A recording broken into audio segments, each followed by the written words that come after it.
Trump. Who? No, actually, I'll tell you later. There's a possibility I might do that, but I'll explain why. And it has to do with people who are incarcerated or disenfranchised voting. And I'm thinking on my privilege because I don't know that I even feel like voting this year. So my in-between would be saying, here's a sample ballot.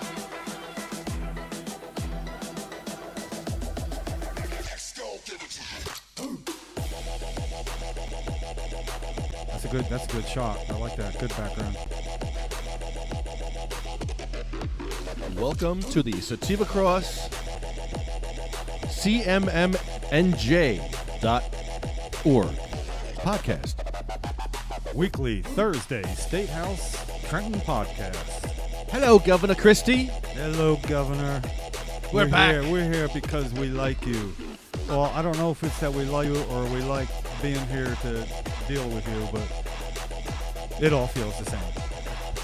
It's fun. You know, I didn't used to like to do this. You know that. Me neither. It was a sense of duty. I like it now. I enjoy getting up for Thursday morning because I get to drop the rest of my life in favor of coming here to say whatever we want.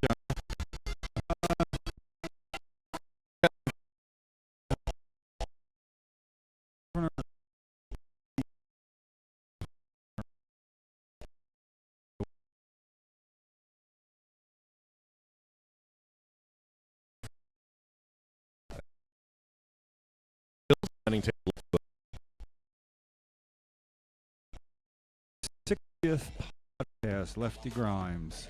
Podcast host, I am Jim Miller, the co-host, co-founder of the Coalition for Medical Marijuana in New Jersey. 60 times. Really? We've been here 60 times already? As a podcast, we were here 21 Thursdays before that as a protest, informational protest. The informational protest morphed into a podcast. And, you know, really, we did have a lot of sick and hurt patients coming to the protest, and mothers were bringing their children. And sometimes it was at their physical expense. So, of course, I jumped on the chance the next year, which was last year. Gee, we got to talk in terms of years. We started the protests in late June of 2000, way back in 2014. I love when people say that, back in 2014. We might have confused it with forward, you know, next year, 2014. Throwback Thursday. Yeah, well, you know. But, you know, the number 60 has significance because it raises eyebrows just a millimeter further when you say it's a weekly podcast, and we've done 60 every Thursday between Thursday and Thanksgiving for 2015-2016, with at least one more year hopefully scheduled next year. If we need to be here after that, we're not doing our job here, you know. Pretty much. You know. Yeah. So we got 7 more Thursdays this month, and then it's Thanksgiving, and we take 17 off then. Is there anything more we can do? I mean, anything more? There always is. Yeah, let me know. If, Well, if you're listening and you have more ideas for us to do, let us know. Post them. Yeah. Normally, we don't. Smoke weed. We've done that. That's step one. That's step one, sir. Yes, we know. We're discussing that. What would you be willing to do? Yeah. What would you do, sir? What would you be willing to do? How would you help our situation here in New Jersey? Yeah, I mean, you're chiming in. Help us. You're suggesting. No, William. William. We take suggestions all the time because you know what happens? Sometimes somebody walks by, yells something out that makes so much sense. We go, why didn't we think of that? You know? Yeah.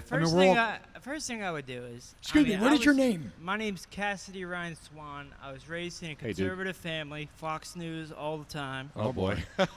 And yet you're here with us today. Wow, you smoke weed. Imagine that. I'm not a Trump supporter, but I'm definitely not a Hillary supporter. Yeah, it's a clothespin election, I call it. You put a clothespin on your nose, you walk in, you vote, you walk out. It's tough to support someone who got a $30 million contribution to the Clinton Foundation to sell uranium to Russia. Yeah, but if we can't rate it to medical, cannabis. Anybody who has any questions about what uranium is used for, ask Japan. Well, actually, I don't speak Japanese, but I watch sumo wrestling though. Okay, but anyway, but I just wanted to say one thing real quick about cannabis. Has to be about cannabis. Work just, it in there. like, listen, for someone like me, right? Like, okay, you want to take my right away, and that's what it's all about, freedom and right. Yeah. But someone who fought and died for your right to sit in that chair Now to we're get talking. elected, Now we're talking. and it's like listen, veterans should have you should have a red carpet to the friggin' dispensary for these guys. Yeah, there you go. That's what we're Like, talking. I mean, it's like it baffles my mind. Yeah, It does, doesn't it? That's And someone like Christie, who okay, you were elected by your peers, granted, now you earned that. But to say that you know anything with the veterans, okay, now you have people that come back with wounds. They missing a leg. and you they're can't missing see a leg. some. Right. But They're there wounds. are Invisible hundreds of thousands of unseen wounds Yes. that you Yes. can't see. Post-traumatic Exactly. stress. And that's the bottom So line. do you know what we managed to do, though? Let me let you know what's going on. We fought hard for years, especially this year, every week to get a law passed that would allow veterans and others with post-traumatic stress to get medical cannabis in New Jersey. The governor signed it into law. It's getting some additional regulations. We're ready to pounce if they're undue regulations. Yeah. But the fact is that it was veterans. Just the fact that it was done through the eyes of veterans, and we had veterans come support this, and we had veterans came and testified in committee, and it was signed because of veteran participation. So you know what I mean? Because you don't mess with veterans, you don't mess with kids. No. So when the governor That's the says, two I'm no-nos. not going to do anything else with this law, we've done enough. Veterans came, showed up, we helped them, we give them a platform, and it got done. So you're right about that, but it's kicking and screaming. But you know what? You know? When they cancel it, and you know what the answer is? Well, that's politics. Yeah, but this is why Where does we're here, politics because like we Yeah. And real life we begins. think about this. We could be having the same conversation across the street in a coffee shop. We could be sitting at a table over there having this conversation because people are all over. Look where you get to sit here and have the I know, it's conversation great. Right here. in front I of. pass Oh, and this- by Listen. the way, did you notice there's apparently a foot traffic study Yeah. going on? Make sure you follow that. that Now, They got the now cen- listen. the Census I don't Bureau know. with I don't know if you've heard the name. Should I wear a mask? Should I wear a mask? Take a look at the sign in the middle there. Go ahead, walk over and anonymous see here? what you so think. obnoxious. Jim Miller. Now I want to say that. anonymous. Let me Get tell my your friend. face. Hold on. Tell your friend that Bill Baroni is on trial in federal court right now. Bill Baroni. So look who that is. Bill Baroni, Chris Christie, and me, arm in arms, shit-eating grins, going foot traffic study. We Shitty think. grins. You said How about shitty that, huh? grins. I show up, man. Yeah.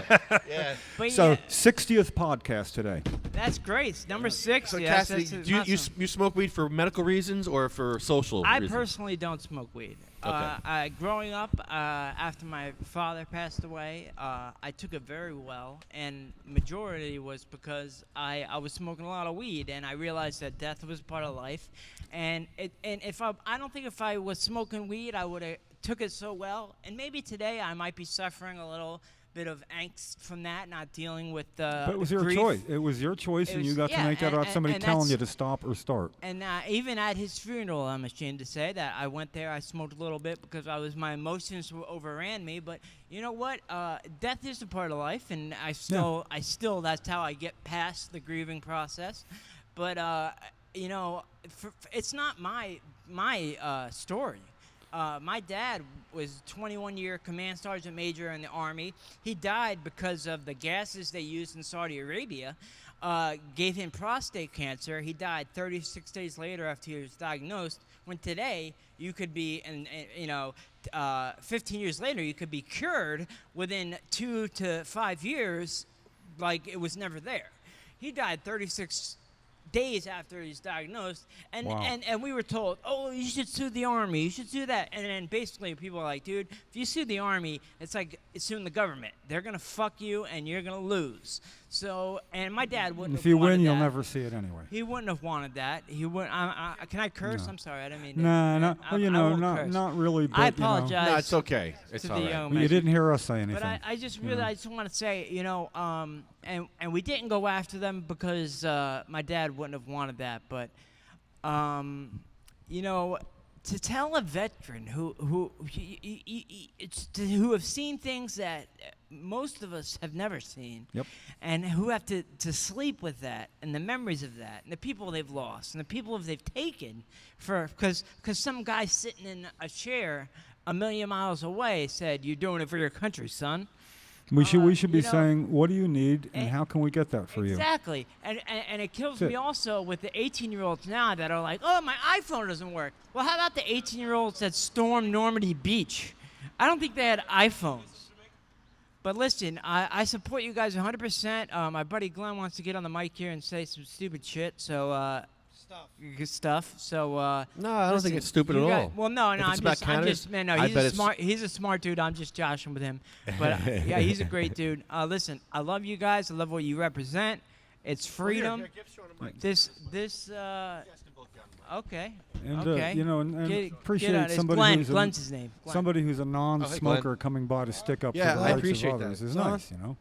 You don't have As to. far as that, like that fake weed, the Buddha. No, why would you do that? Why would you do something fake when there's something real that works?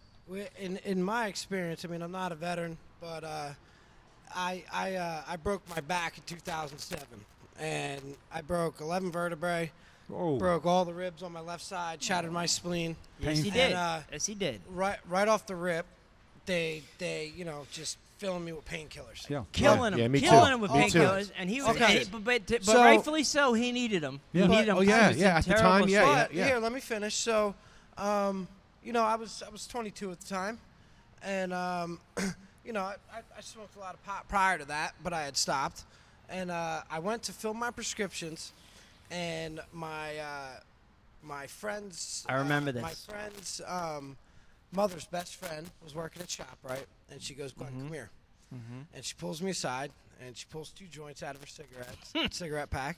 Great She's lady. like, "Here." Great so I'm lady. thinking to myself, I hadn't smoked in about a year. I'm like, yeah. Talk about Is pain, what it is. really. I'll tell you what, Took the place of how many pills? that worked 10 times better. With your opiate, you No, you didn't without take them. it. Without I them. just, I Nothing. lit up when I See, got you know, home. I lit up when I got home, and that was the best I had felt in weeks. Literally. We got to say for Took the anybody place of 10 watching, pills. though, we also got to say that they act in synergy with opiates. It's not Yes. necessarily an either or. That you can go just to that.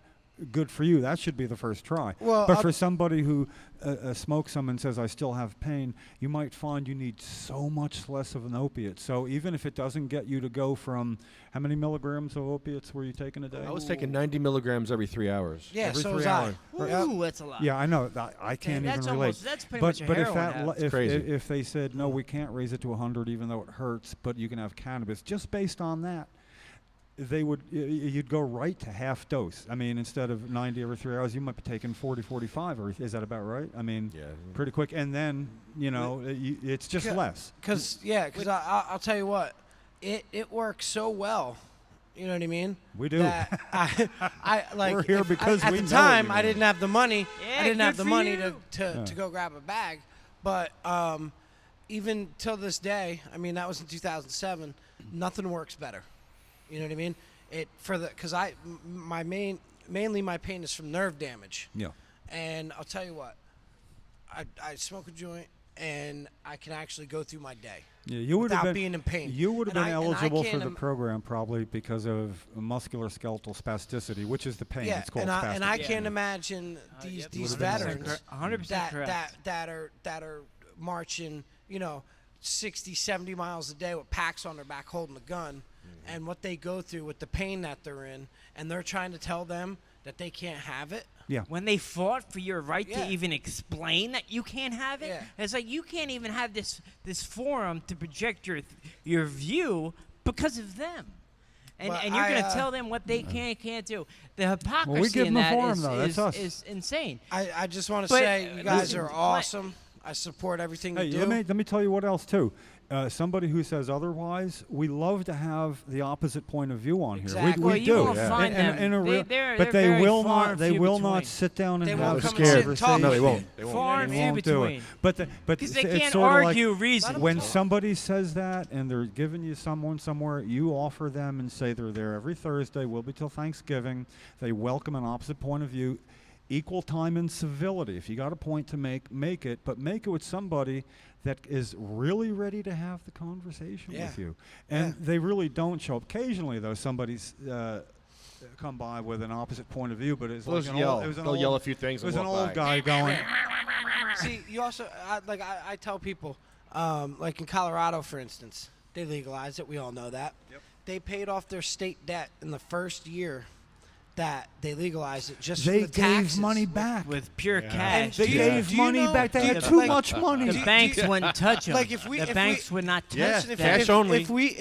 If we legalized it, it could turn the economy around for the state. Yes. It could do so many good things. You know, The hemp, discussion, by the way, making clothes and rope out of Listen, hemp and everything. Paper. Take part in this discussion when you hear it, even if it means just a phone call to your assembly people a little bit. Right now, this year, there's another bill been introduced, legalization by a Republican Yes. assemblyman, Michael Yeah, Patrick yeah. Carroll. Now, the goal is to discuss it this year, even though Christie wouldn't sign it, to hit the ground running, hopefully with a governor who will sign such a bill, and to make that campaign issue for the next governor. In other words, if we're having the discussion, it's fair to ask them, would you sign this bill or not? So, just take part. It's going to be like, hey, it's a legislation. I'm taking part. You get to say the M word. I just want to say one thing. As far as Marijuana. like the groups like Normal and the strides they've made over the last decade have been tremendous. But it's like Normal? I don't know about normal. But I mean, but groups we do that we do more lobby- here than normal. I mean, you guys, obviously, I see you guys here every week. I understand that, but I mean, just They the piss me strides- off, man. They They do. I don't know as much as you guys know about them, but I understand that. I'm not as bad about it with them. Listen, but- the incarceration rate, like when you do the numbers for people, like it's like, I mean, people who are like. Not even I mean, I understand they go after the dealers because people are trying to profit off other people's, when it should be regulated and taxed like alcohol. I mean, look at alcohol. Look how many people that kills every year. This will be the discussion coming up. It's a purely. You have to be It's moronic. poison. You have It's to poison. be moronic to think that alcohol is less of a problem than marijuana. Look at the headline in Sunday's paper, the I Courier mean, prescription Post. drugs. These We're gonna be talking doctors, about that these real soon. doctors that prescribe like they're at a ice cream truck giving out snow cones, and it's but I applaud what you guys are doing 110%. When I feel there's different people smoke marijuana or sativa, whatever you want to call it, for different reasons, and whether they're good or bad, for a veteran, it shouldn't matter. For a veteran, there's one reason he's smoking marijuana, and that's to live a normal life. Yes. To not live like he's in Vietnam or he's in Iraq or Iran or Afghanistan. My one friend would never leave the house. He would sit in his house, not and bathe, I've not seen it. shave. I've Flashbacks seen and it. all that. I've seen it It's 100 sad. times. Yeah. And it's I think of my dad. My dad would. I don't know if he'd be happy or proud, but I think he'd be happy to know that. Listen, you know what? I'll leave you with this before I go. I said, Dad, before he died, I was 13 years old, and my parents were divorced, like most Catholic families. That's their You too. Hey. Me too. Irish Catholic divorce. It's the ultimate sin. But anyway, he would say, I would say, Dad, I want to do what you did. I want to go in the Army. I want to be 20 years, command sergeant major, have 2,000 troops under me, Army Ranger. He said, son, I joined the Army so you don't have to.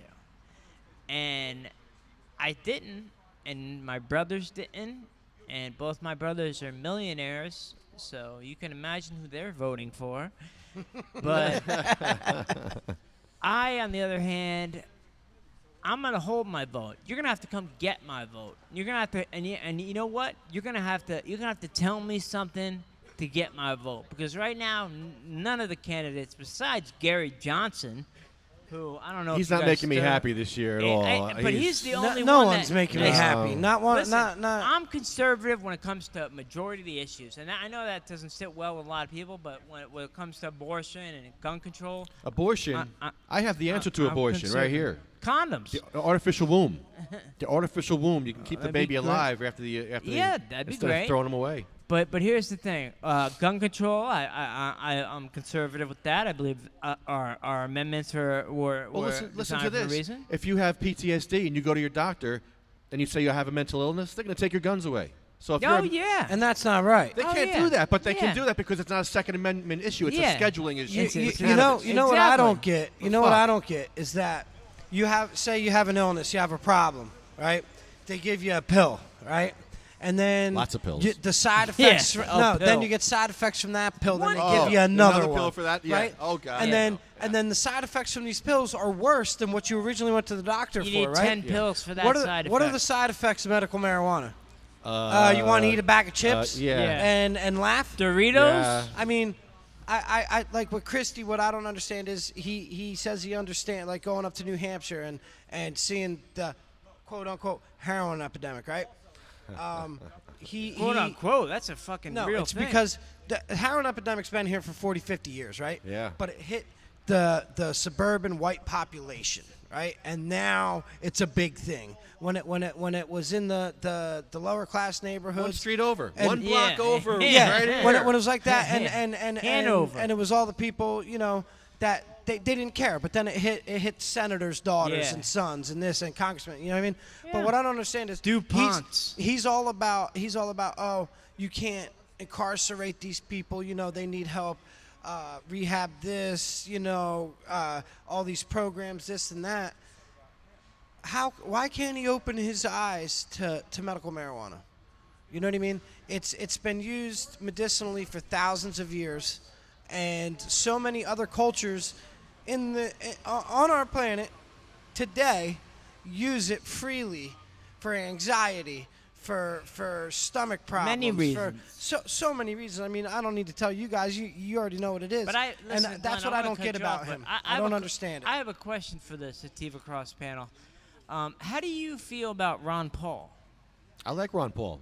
Yeah. Yeah. Besides the racist letters he wrote. No, my Other than barometer is that- cannabis. If you're a cannabis supporter, I basically support you. Remember, this isn't about politics. This is about cannabis. I understand, but Yeah. I mean, people have to be judged. When you run for president, you're not judged on one issue. You're judged on multiple issues. On all of them. Yeah. And he did write racist letters, and he said, "Well, there was someone working under me, but." What did he bottom say? line is- What did he say? Well, he said when blacks or the quote-unquote Negroes steal your bikes, the best way to handle it is to shoot them from a far distance, so that way they can't come up to you and bum rush you. And he Which said, was just the one of the letters he wrote, and which was one of only about 2 or 3 out of thousands of newsletters he wrote, only in Texas, the Ron Paul newsletter. But it was, and I don't want to misquote anyone here, but He sounds like Harry Anslinger. yeah, it was definitely very, very. Who's that KKK guy? That's very. I don't know. Harry Anslinger. Yeah, no, the other guy, the guy that big time, the one that Donald Trump wouldn't endorse, but he didn't say anything bad about. David Duke. David Duke, yes, David Duke. Now that guy's obviously a racist, and which I'm not. I believe, but you know what? Ignorance is ignorance. do they White, support? black, Do they Spanish, support medical marijuana? I don't believe they do, but Well, at the Remember, same Cass, that's why we're here. I know, but at the same time, politicians aren't judged on one issue. I know we're here for that issue. See, but I don't feel the Christie, why I don't agree with Christie, even though I'm registered as a conservative Republican, I don't believe with Christie because he doesn't look at the common man's view on certain issues. His wife works on Wall Street, makes over $1 million a year. He before that makes they're in the 1%. They don't. It's hard for someone Most politicians who's in the are. 1% to relate to someone who, you know what? Yeah, I've been on welfare for 3 years because I haven't been able to find a job. I don't have any kids, but at the same time, thank God I don't have any kids. because in this economy I can't afford to have kids. Yeah, yeah. And when they did the research, census did it, the poverty line is anything under $70,000 a year. That's insane. Did you guys seen that Ed got his Yeah, we know. open back up? Oh, Ed Yeah. Fortune? You know, we are did you proud. skip- We are, we are he has proud. every right to. We are proud patrons of the joint. So am I. Generally, has every right after the show, we go on down. He's got great food. That's it. When he's Excellent. allowed to dispense food. Yeah. And Did, we go to support his right which to is- do what Which he is does. all he dispenses, Yeah. by the way. Did you guys see that To that contrary HBO's belief. following him?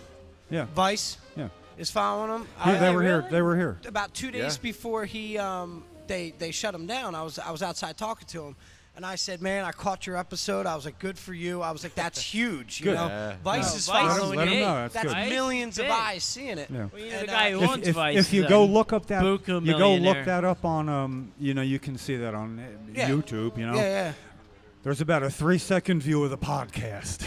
Yeah, there is. Oh yeah. Well, we I- made I, 3 seconds I on said- Vice TV. Vice and Land TV. he You told missed me a golden opportunity Yeah, there. no, he told me that he's going to trial and everything. Obviously, you guys know that.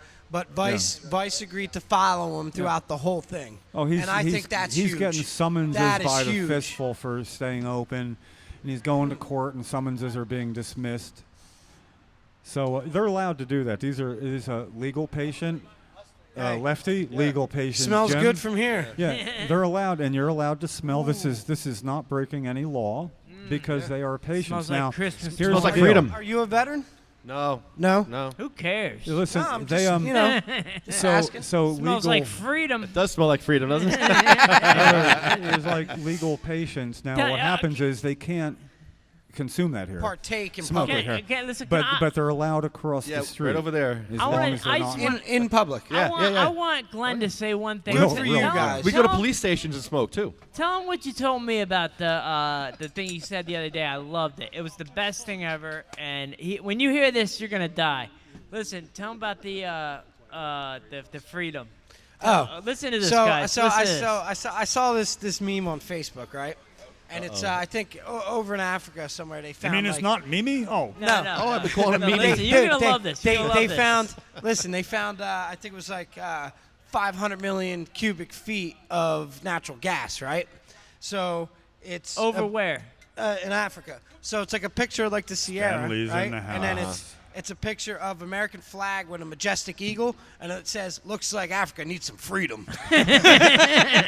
Yeah, quick. And that's I love you know it.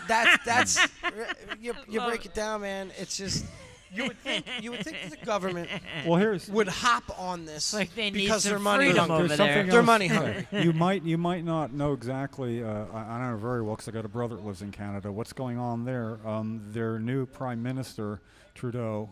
Trudeau, yeah, the and young Canada- Trudeau. Canada. He ran on legalization. His father was It was big on signed that, into too. law months ago, and they should be ready to be public very early in 2018. So that's like See, well, a year and a half away. But point is in that year, they're not going to have problems. The sky's not going to fall, and we're not talking about a state of Colorado, and we're not talking about who else About a country. has good country Washington. laws. I mean, in other words, what other country is okay? It's not like the Netherlands or Yeah, anything. yeah. It's going to be better because it's not legal and never has been there Well, anyway. there's a problem. But how are they going to say, look at the money we got from it, and we're going to say, but what? But they also prescribe heroin as to people, and I'm a libertarian that I think all drugs should be legal because people are going to do drugs whether they're legal or not.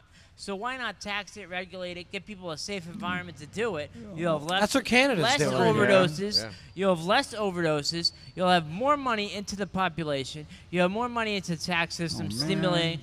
Crime And the rate crime falls. Crime rate. Not only does it drop, it almost Portugal- disintegrates.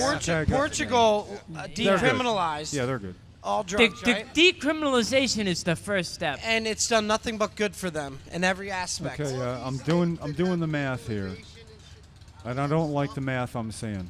They actually have less crime. Yeah. All the states that have legalization have less crime. Yeah, 100%. You look at other countries that where everything's legal. Because And you know There's what? like 3 Let me cut deaths you- in, let me in Amsterdam every year. 3 deaths. Like, are you kidding me? You know what? You know what though? One thing, the crime that hit them is when these dispensaries have to go and pay their bills, their taxes in cash. They hit the cash They trucks. hit the cash drops Yeah. because the banks won't touch them. Yeah, I so know, now they yeah. have to go with these hundreds of $1,000s in cash and present it in cash because the banks won't touch them. So that's the target for gangs. But that's And another it's industry in sick- Colorado and It's sick that stuff. these people won't help them. Security. Security's become an issue. Navy SEALs, whoever it is, ex-military, they hire them just to transport the money Right. from The from taxes. from the dispensary One to the place to grower or another. whatever. You know what I mean? Exactly. And Ridiculous. that's ridiculous. They should be able to Well, go to the it bank, is, yeah, but like a see, normal business owner, Right. and Yeah. deposit their It's- money. This has Exactly. been an Federal. issue Banks for are it's been federal. I an issue understand for that. now years, and it's been a problem every step of the way. I did go to Washington to watch hearings that were held about this to try to set some benchmarks on what would be needed in return to make it legitimate at banks. And all the benchmarks were actually reasonable. They have to try to do everything you can to keep it from getting in the hands of kids. You got to do Yeah. everything you can from it crossing state lines if it's a state law, and all these things. And I nodded my head. I kept waiting for the big one, but it never. You know, there's a lot of. Well, I got to say, I'm not being partisan. It's Republican pushback from laws like this federally, and when you control both houses, you can't get things like that done if they don't Well, hey, want it I look done. at it this way, It's and- both parties. It's not No, just, it's actually- not just I- Republicans. It's Democrats Actually- also. We'll Wrong. see it. We'll see it. We'll see it. Democrats also are Wrong. big business controls both parties. We can agree on that. true. Hey, we'll see it. We'll see it legalized in a few years. You know Definitely, why? definitely Yeah, in the but near wanna, future. I want to say though. It'll be legalized. Okay, what I Definitely. say. Don't be I stupid agree. not Okay, let to. me explain when I say Hopefully, this. I'm not God saying willing. Republicans because I'm saying anything about them. I'm quoting roll call votes when all against votes for legalizing post-traumatic stress in New Jersey for cannabis and Okay. in the assembly, all 13 no votes. All Republicans. That's sad. So there is It's the ridiculous. Republican, and they say individually the party's not against it, but I say show me a roll call vote where it hasn't been 3/4 Democrats yes, 3/4 Republicans no, and we can't get enough yes votes. But in New Jersey, the reason we are able to fix law is because Democrats do vote yes, and some Republicans now have to vote yes when it's for kids or veterans. They've been with us. Otherwise, let me no. just want to say one thing, okay? Yeah, but When then I'm we're going growing to up change through- direction, through so s- this will still sum us all I up just want here. to, and No, this go is ahead. to read directly. Yeah. Go through school, I was called Rhino because I'm a conservative Republican, and Rhino, and they described that as Republican in name only, Right. and basically. I call them rhinos because the Republican Party, Abraham Lincoln, we're about laissez-faire, hands off, less government, less government digging into our pockets. State-run facilities. People have the right to do. Freedom is Just Who another cares word about a for government nothing if it's left to being done lose. right? You You wouldn't care. And I You hate wouldn't when care. Exactly. It wouldn't be two thoughts in your head if it was being done right. And I hate, Exactly. but listen, I hate the way when people they say, "What's the best part about America?" Freedom. There's We're not free. 257 sovereign nations that have freedom. Okay, we're not the only country that has freedom. We're like 13th in education. We're the only place that gives you money to move here. Yeah. You know what? And that's a sad I thing. mean, come on now. But we're look at all paying the people Gotta to do with live cannabis. But the here. thing I'm is, gonna have the thing to turn is, it in down. our country, they Already. they It's they, ridiculous. they say freedom, but if you think about it, we don't own anything. We don't own our houses. We don't own our cars. Okay. You know what I Gotta mean? turn- own The nothing. government owns it all. Everything can the be government taken owns away. it all. The That's United States of debt. It's not about cannabis. Yep. We got to turn it You down. know what I mean? $10 trillion No, seriously, over the turn it down. last Turn it all down except since mine. Clinton. And Everybody they want down you to be except like red. that. It's like they bait you. It's like a Yeah. bait and switch. They But bait you hey, to guys, get we're in gonna debt. run. We're gonna run. Seriously. We're gonna go to the library. We support you 100%.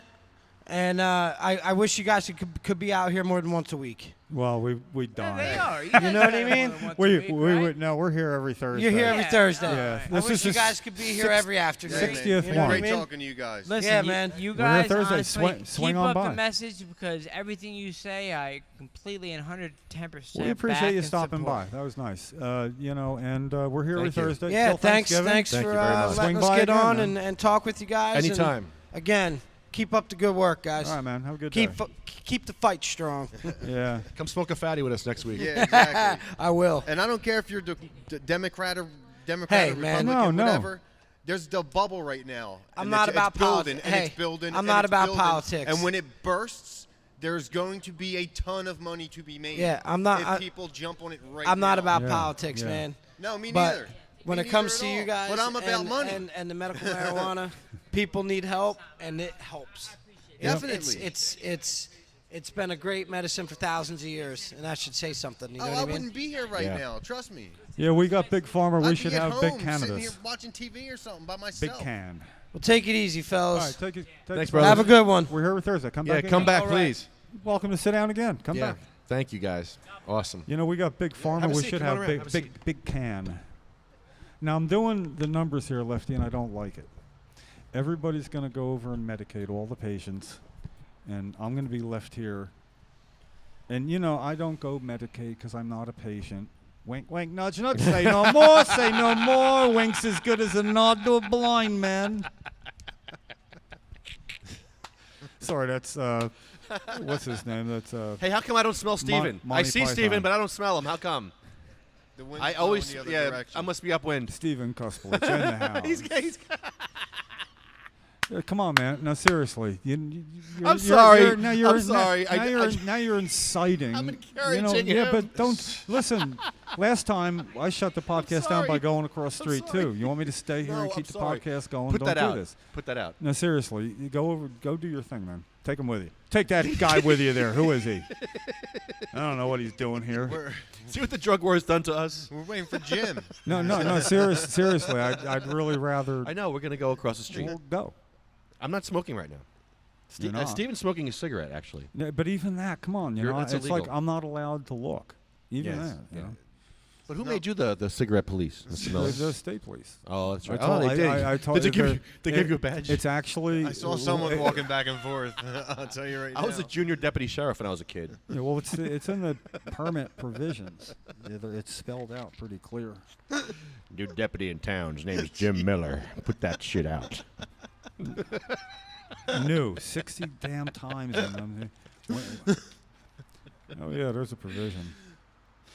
No, What you does it- just what does it made say? that read up. it off. Read it off. Oh, there's too many things. Let me here. see. Yeah, No, find it. There's a lot. I got Come on, glasses. man. I'll find it. Here. I got That's glasses too. single space. Single space. Mine aren't like sunglasses. Point two letter word, size letter Come on, words. just Come on, man. Look for keywords. Just That's- no, It's you like know. 400 words a page. Well, that's pretty cool. Yeah, look for keywords. Marijuana, smoking. Remember Airplane with Leslie Neal? It looks like I picked a bad day. That's a classic. Yeah. All right. What What does it say about smoking cannabis? I see a regular big stuff. sign over here. It says no smoking within 25 feet of the building. Yeah, but that was explained, and as Stephen actually asked, We're some- 25 Stephen- feet away, to be yeah, honest with you. Stephen asked state police about. Here's the deal: the one people I don't negotiate with are the state police. If they say Jim, I say okay. Yes, sir. Because right now, what we do have is patients can go right between those two stoops, stand there, and there will be absolutely nobody coming over and saying, "May I see your card?" That's right. This, So this is not so my first no, rodeo. so patients get to go over there. But what we don't want to do is anything that feels like pushing, because I Exactly. don't want You them. don't even want to be noticed. Well, for patients, good. I don't really, it doesn't matter to me, but I'm not the one that's going to be hurt and needing to go over there. And that was, the first year, it was really hit or miss. Remember, Lefty? I mean, it wasn't. And then at some point, they got really appreciative that we were working with them, where other time people are like, no, I got a tape here, and I'm measuring, and according to this, and they're like, The Dude, world would be a dude, better all we're place asking if is, everybody smoked. and I always see cigarette butts here, and Stephen pointed that out. I see cigarette butts here when we're cleaning up, and our people aren't smoking. So everybody else who works here in the building behind me, Exactly. they come out and they go 25 feet away. Because Stephen's above right. the You're law. you're right. He's right, except for the fact that it doesn't help me to negotiate and be right there. Right. Where they could say, well, then It's we have just no a s- problem patients doing it, but you will be It's a sign you of will be respect. asked to present ID. You want it, you show respect. I love you, Stephen.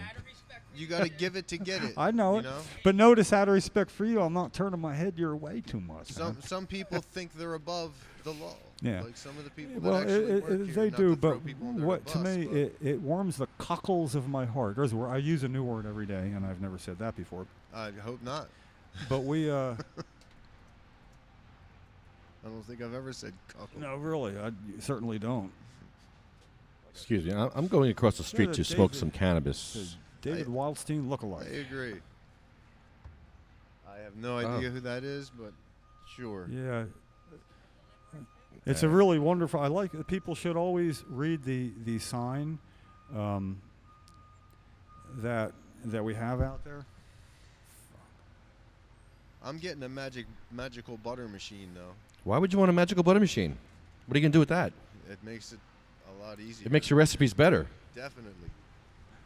And That's it's been- magicalbutter.com. It's been a pleasure talking to you guys. David Wildstein, is that you? David? David, can we talk to you, David? Yeah, well, Five minutes. He looks just like David Wildstein. David, give us 5 minutes, please. Sorry for everything he's been put through. Yeah, 'cause, we're very sorry for what you're going through, David. Sit down with let me us. tell you what, David Wildstein was just doing his job. That's right. And he was. This is when you play to win, you play to win. When you're on Christie's team, you had to play to win. So we would love to have David Wildstein on our show because he should be in federal court today though. That's why I'm thinking that can't be. But he looks so much like him. I wish I could zoom in. Now, he's probably gotten mistaken for David Wildstein before, or is it David? I think it's David Wildstein. He's looked good since he like lost some weight and grew a beard. Yeah, he doesn't look quite as thin, but Anyway, so that would have been nice. That would have been wonderful, and we are quite the forum, Magical butter makes your recipes better. Magical butter makes your recipes better. This segment is brought to you by the magicalbutter.com team. Get your magical butter machine from magicalbutter.com. Eat to treat, make oils, butter, salves, and tinctures. Magical butter makes your recipes better. Are you going to sing with me? Yes, I am. Thank you. Please let me. You were dancing the other night. That was great, you dancing. Yeah. I mean, even though I only had one arm Brownies, working. cookies, smoothies, sauces, soups, veggies, candy, salad, dressing, seafoods, marinades, meats, beverages, and lotions, and salves, much, much more at magicalbutter.com. Yeah.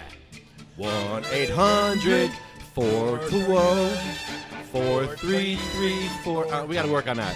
Yeah, we got to work. 1-800-420-4334. We'll get it. 1-800-420-4334. Let's do it to the Where? beat. Is that magicalbutter.com? Magicalbutter.com. I like this. We'll get this down. You know what? It's only limited to your imagination. That's right. So, just like life. Butter, tincture, peanut, corn, olive, coconut, sunflower, grapeseed, avocado, and much, much more. We're talking pet food.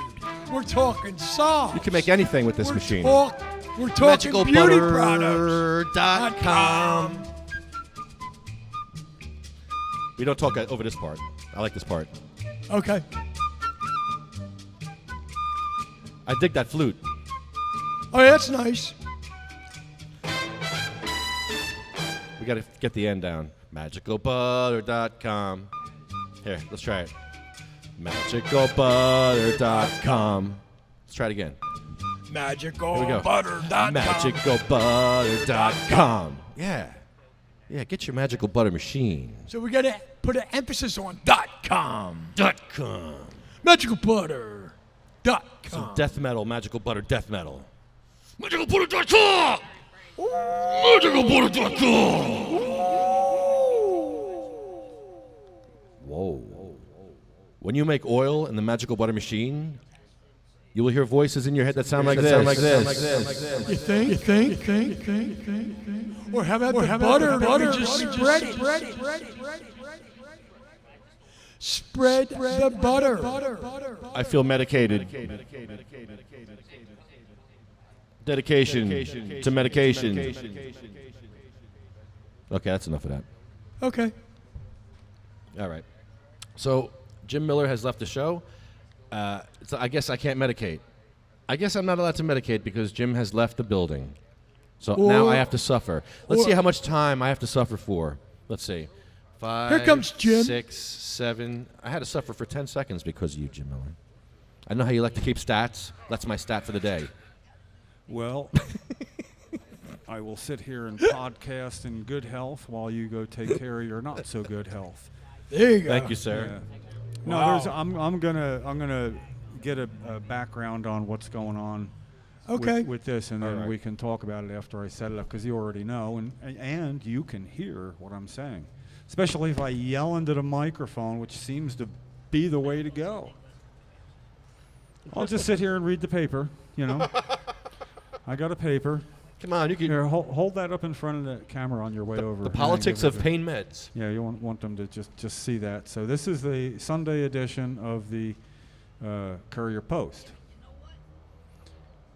And this is going to be interesting now. I'll explain what we're talking Stephen. about when the patients go medicate. Steven says something here. What'd you say? You're off camera. It's okay. Okay. Opiates go hand in hand with cannabis. Yes, They're synergy. both all natural. Synergy. I mean, you, when they work together, you use a quarter of what you would use without. And the same goes Right. with the cannabis. When So you're saying a quarter plus a quarter equals a whole. In this case, a whole relief. In other words, a whole Well, relief. I found for me, Yeah, and I no, have a that's- mixture of that's- both cannabis and opiates. That's very consistent with a lot of other patients. And I find that when I'm using both, I actually use less of each. Now, if I Synergy. was just using cannabis, I would be going through a ton of it. Yeah. If I was just using opiates, I would be going through a bunch of them. I've been there. But together, less than it's synergy. I always mess this up. Let me try it together, I'm again. down Is from- the total of the sum of the parts is greater than the parts of the total? Yes. So I don't. Now- I do it wrong every time. But basically, you add up 25% and 25%, and you have 100% Yes. relief. Yes. Yes, 25% of. Okay, if you And took so- 10 units of your opiates without cannabis to get pain relief, and just cannabis by itself, it took 10 units of cannabis without opiates, you might need 2 units of each. Yes. That's I do exactly the same thing. That's Yes, and they- this is They work hand in hand, so I If support I did the one or the opiate. other, it'd be ridiculous. all right. So this is gonna. I'm gonna. You're gonna go medicate with your homies. You're welcome to stay and talk, but generally patients flock together, and there's a spot across the street, as you well know. I'm following the crowd, Jim. Yeah, I know it. No, but I saved this because not being a patient, I want to keep the podcast going. Sometimes I take a break as well. That's what it is. Yeah, the but politics of pain meds. Yeah, but there's a little bit of reading involved here, so I'm going to find this, and anybody listening or viewing and listening will hear it, and then you hear it too. You'll hear me across the street, most of it. Yeah, I'm just going to read the paper. I even brought glasses, $1 at the dollar store. They're quite fashionable. You can't make this face look bad just by putting on glasses. So the big story, front page, top part of the front page, what you see when you walk by newspapers being for sale at any store, you see that top half of the top page, and this says the politics of pain meds. They show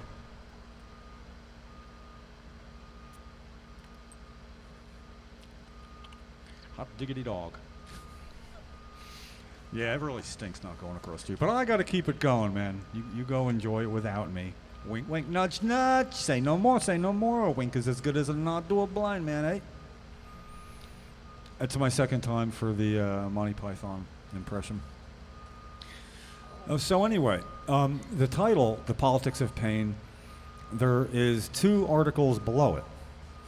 One is titled, Drug Makers Fought State Opioid Limits Amid Growing Crisis. They're saying drug makers were fighting opioid limits in prescribing. And, it doesn't matter that I agree or disagree with that. It's just that opioid drug makers were protecting their profits amid a growing crisis.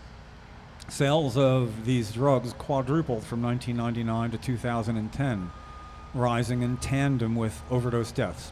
Last year, 227 million opioid prescriptions were doled out, about one bottle for every person in the country almost. But the second beginning of a much larger article here, a different one under the same umbrella, is of particular importance to us here at the Coalition for Medical Marijuana, the podcast. In New Jersey, the key opioid laws go through one man. The article starts by saying the one man in New Jersey who is holding up legislation that could cut down on opioid abuse is also a top beneficiary of big pharma campaign contributions. Assemblyman Herb Conaway said he looks at drug legislation with only one intent. Does it help the patient? Now, Assemblyman Herb Conaway is also the chairman of the Assembly Health Committee. So for a bill to become law, it has to pass an identical version in both the Senate and the Assembly. To pass it, it has to be posted and voted out of committee and then voted by majority on the full floor. Welcome, Ken Wolski, of the CEO of the Coalition for Medical Marijuana. Ken, I'm holding down the table while patients are taking a break, and you just missed the beginning of the discussion on this in the Sunday Courier Post. And because it's so important, I want to read the first paragraph of the article again. The one man in New Jersey who is holding up legislation that could cut down on opioid abuse is also a top beneficiary of big pharma campaign contributions. Assemblyman Herb Conaway said he looks at drug legislation with only one intent. Does it help the patients? Then the article goes on to a full page almost and describes how chairman of the Assembly Health Committee, Conaway, is able to hold up any drug-related legislation he wants. And him being practicing MD, he has credibility of sorts just from that. And what I get here, and never mind the numbers on him being the largest beneficiary, because a lot of times, I don't necessarily subscribe to that comes back quid pro quo. I think that's when you use that phrase. But what he didn't want to do was two things. One, he didn't post a vote on a bill that passed the Senate 36-1, mandating physicians would have to tell patients about the risk of addiction of the drugs they prescribe them. That seems reasonable. So he did not post that, saying there's already that process in place through normal office procedures, which Jim Ross says, I was never told that, so obviously I have a question about that. But when he defends that also 7-day limit on prescriptions of opiates, now I can see where that would become overburdensome, having taken care of Cheryl and having to get her medications even every 2 weeks at times when Marinol was that tightly controlled, was a burden. So not that I can't see that, but how he defends that, he says the retired Air Force captain, law school graduate, and practicing physician, a law school graduate and a physician, board certified in internal medicine, said his opposition to legislation has nothing to do with wishes of drug companies. Listen to this. Knowing that, now let me ask you one thing before I go on. Was pain an allowable indication before the Assembly Health Committee, or was that not in the Senate version that passed, you know? chronic pain for Chronic any pain. reason was a condition in the original In the original, Compassionate Use Medical in the Marijuana Senate Act bill that passed. in the Senate in February of 2009. Yes. Okay, Tim. and then when it came up in the June- committee, that we in June we of both 2000 attended yes. that committee meeting. In June of 2009, chronic pain was stripped from the bill for any reason, and chronic pain was limited only to HIV, AIDS, Now, and cancer. was that stripped in the bill before the Assembly Committee had its vote? Was that done? I mean, in other words, that's the first we heard about it, was it not? My understanding is it was stripped from the bill the day of the Assembly Committee. Now, Yeah. or Well, possibly the our day understanding before, is not because people like talking to us about it. Even our friends will Right. not. It's hard for people who are in the same pointing fingers. But let me say this then. What he said, and now, such a blanket limit on prescriptions, he said, will deny care to patients who may need it the most. Also, he said, ready? The government should not interfere with the doctor-patient relationship. Maintaining that bond leads to better patient outcomes, he said. All right, Ken, here's the kicker. And I'm quoting Chairman Conaway. The government doesn't sit in the examining room with them, he said. The bill, while its intentions are good, will not achieve what the sponsors want it to. Taking chronic pain out while its intentions are good did not achieve what the sponsors of the bill wanted it to achieve when it was taken out in his committee. The American Medical Association says states that have chronic pain allowed as an indication with their medical marijuana laws achieve on the average a 24.8% drop in the overdose death rates due to opioid drugs. So we have not had that drop in New Jersey because it is not legal unless you have another indication and pain with it. You may benefit. But in the past, if we tried to say something about it and say, well, if it wasn't you, Chairman Conaway, who was it? We'd like an explanation of how it happened. I don't think it's out of line when potentially, by those figures, my calculations say close to 1,000 patients would have overdosed in New Jersey who might not have had this been in. So with that kind of stakes, is it unreasonable to say we'd like to know how this happened? What do you think? No, it's not unreasonable at all. Now, our sources at the State House say that it was really Governor Corzine who insisted that chronic pain for any reason be taken out of the bill. But we don't know what kind of discussions Governor Corzine might have had with other members of the Assembly We don't know. when he came to that decision. Perhaps he looked to a physician in the Assembly, who had strong opinions about this. So, whether or not there was some interaction between Assemblyman Conaway and Governor Corzine prior to removing chronic pain as a qualifying condition for any reason from the Compassionate Use Act, we just don't know. Well, there should have been at least a paper trail of something, because if it was in and then it wasn't, there had to be some homework done. Where's the homework? In other words, any and all correspondence, memosing done on government time, I'd like to know. Now, I know freedom of information and they can redact and deny and hold up, but we shouldn't have to go through that. We're all going the same way because Herb Conaway voted in favor of all this. He did post it for a vote, and we needed him to do that. Yes. So you're right. It may well have been a deal was struck, but at this point, who has any reason to protect Governor Corzine if he had something to do with it? And now that Herb Conaway is under this kind of scrutiny in the top page of a Sunday newspaper, we have a legitimate right to point fingers and say, if we can't find out, we're going to have to assume that you did it for the reasons they talk about in here.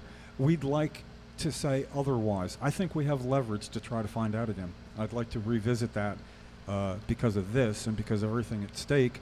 And I understand the sticky wicket. We need his help in the future. You're right. But it really is the work of an investigative reporter. I don't know that CMMNJ has the resources to do this ourselves. But that's a good point. One or more investigative reporters, could certainly be well, looking into there's this. George Mulvihill took part. This is an Associated Press article, but it was done with George Mulvihill and two others. I didn't recognize their names, but George's, we see him covering things. Very good. I'm going to get back to him and say that you missed a really important part of this, I think. This is actually the smoking gun that we've needed for years to even be able to try to go further with this, because it was a dead issue. That maybe he might want to look into it and think this is actually a nice follow-up on really, obviously they put a lot into doing this article, and it's not uncommon to take information for a follow-up. So I am going to get in touch with him, see if I can get a response, good for you, Jim. and set this down. Right. And maybe we can get some recourse to find out why it was out and present it, because it goes hand in hand with this. The fact is making these decisions in the privacy of the doctor's office. Well, you've just taken away a major tool from the doctor when you say that you can't prescribe it for the most common reason that it's recommended for. Yes. Which is chronic pain. And for a reason that, a lot of people still think it's either or, cannabis or pain medications, when they come to understand the synergistic effect between the two, and how when at one point when somebody says, I need more pain medication, and a physician says, I will not up your dosage because I'm being monitored and this is as far as I will go, that should be all it takes for him to be able to then say, but we do have cannabis legal in our state, and I can recommend it, and safer alternative. Yeah, and you will likely, you can use it with the milligrams I'm prescribing, right, what you're doing. Right. Add this to it and see if you can lower your rate. And we both know that instead of needing more, they would need less opioids and get better relief combining the two. But it's been such a frustrating thing reading about this epidemic nationwide and statewide, and it's just getting worse, so that it deserved an expose like that. The 13 states that also allow marijuana for chronic pain also allow home cultivation in those studies. That was also taken out in that same thing. And home cultivation was taken out at the same time that chronic pain was taken out, as well as recognition of out-of-state ID cards. So let me ask you with a straight face. So do you think that home cultivation being taken out had any benefit for Big Pharma? The amount of opioids that would not be prescribed if patients could grow their own, they would really take a hit. So, and the article does say how they have a 50-state game plan at the state level, and how much money they've given out to the pharmaceutical companies that manufacture opioids. They have a game plan. They have about 1,200 lobbyists nationwide in every state. They've spent just under $1 billion in the last 10 years on this, which is more money by 8 times than the NRA spent on everything they did. And, they're recognized as being national and getting things done, so they've spent more money than anybody on lobbying efforts. And, of course, it's just they're doing it for the safety of people and working with... Yeah, you're right, I know. It's you can only take so much. So this was, I thought, big news, and I didn't say anything to our friends online or even in the coalition for a couple of days. I was wondering if somebody else would notice it. I mean, I'm sitting there Sunday morning going, oh, smoking gun! And I'm walking around and say, Kathy, you know what this is? The article was very difficult to read online, Jim. Smoking gun. The article was difficult to read. The Courier Post requires you to subscribe to them in order to see this one I did find. I put it, unless I got through, because I have. Did you try to read what I finally put online? I linked to this article, and I don't know that I'm even. I generally, if I can't read more and I need to, I don't. Right. When, and most people. So the Courier Post articles are difficult to read online, and it's a fairly local paper in South Jersey. So a lot of people just do not have the details of that article, and I couldn't get the details of that article until just today when you're bringing them to my attention, Jim. Well, so this is again then something that we need to.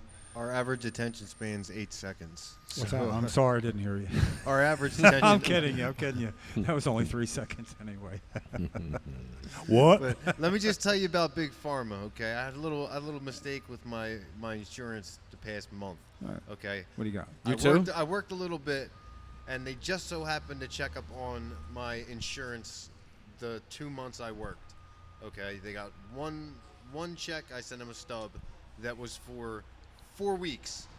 They counted it as 2 weeks, and said I made too much money, but I couldn't afford my medications. Okay, so I had to pay out of pocket for my medications yesterday. Okay, it was $1,300 for 60 pills. Okay, my pharmacist had to work some crazy magic to get it down to $450. That's what I had to end up paying. $460. Wow. So, Yeah, it's hard dealing with them one way or the other. But, some people would call that good negotiating on their all part. because some paperwork got screwed up. That's why. I told them it was a temp job, Yeah. and they took that paperwork and lost it somewhere. You don't count. No, Yeah. You don't count. of course not. You count here, but you don't count with them. No, of course not. So, but the amount of pain that's been had unnecessarily because of the cannabis laws is just that's why our shirt says, well, on the other side, because no one deserves to suffer needlessly. And I agree. I agree 100%. Especially, and it's the same. It's just a plant, and it's true. It has been forever. But just saying that for 20 years hasn't really made the difference. What's made the difference is when people start saying that to their legislators, and that has been going on, and that's what we try to do. The to proof get- is to in the get- pudding. I mean, you can't really deny fact. Yeah, well, they You can know? deny facts. They don't hear people present to them. Legislators, what we can do by getting in touch and trying to get a written response is deny them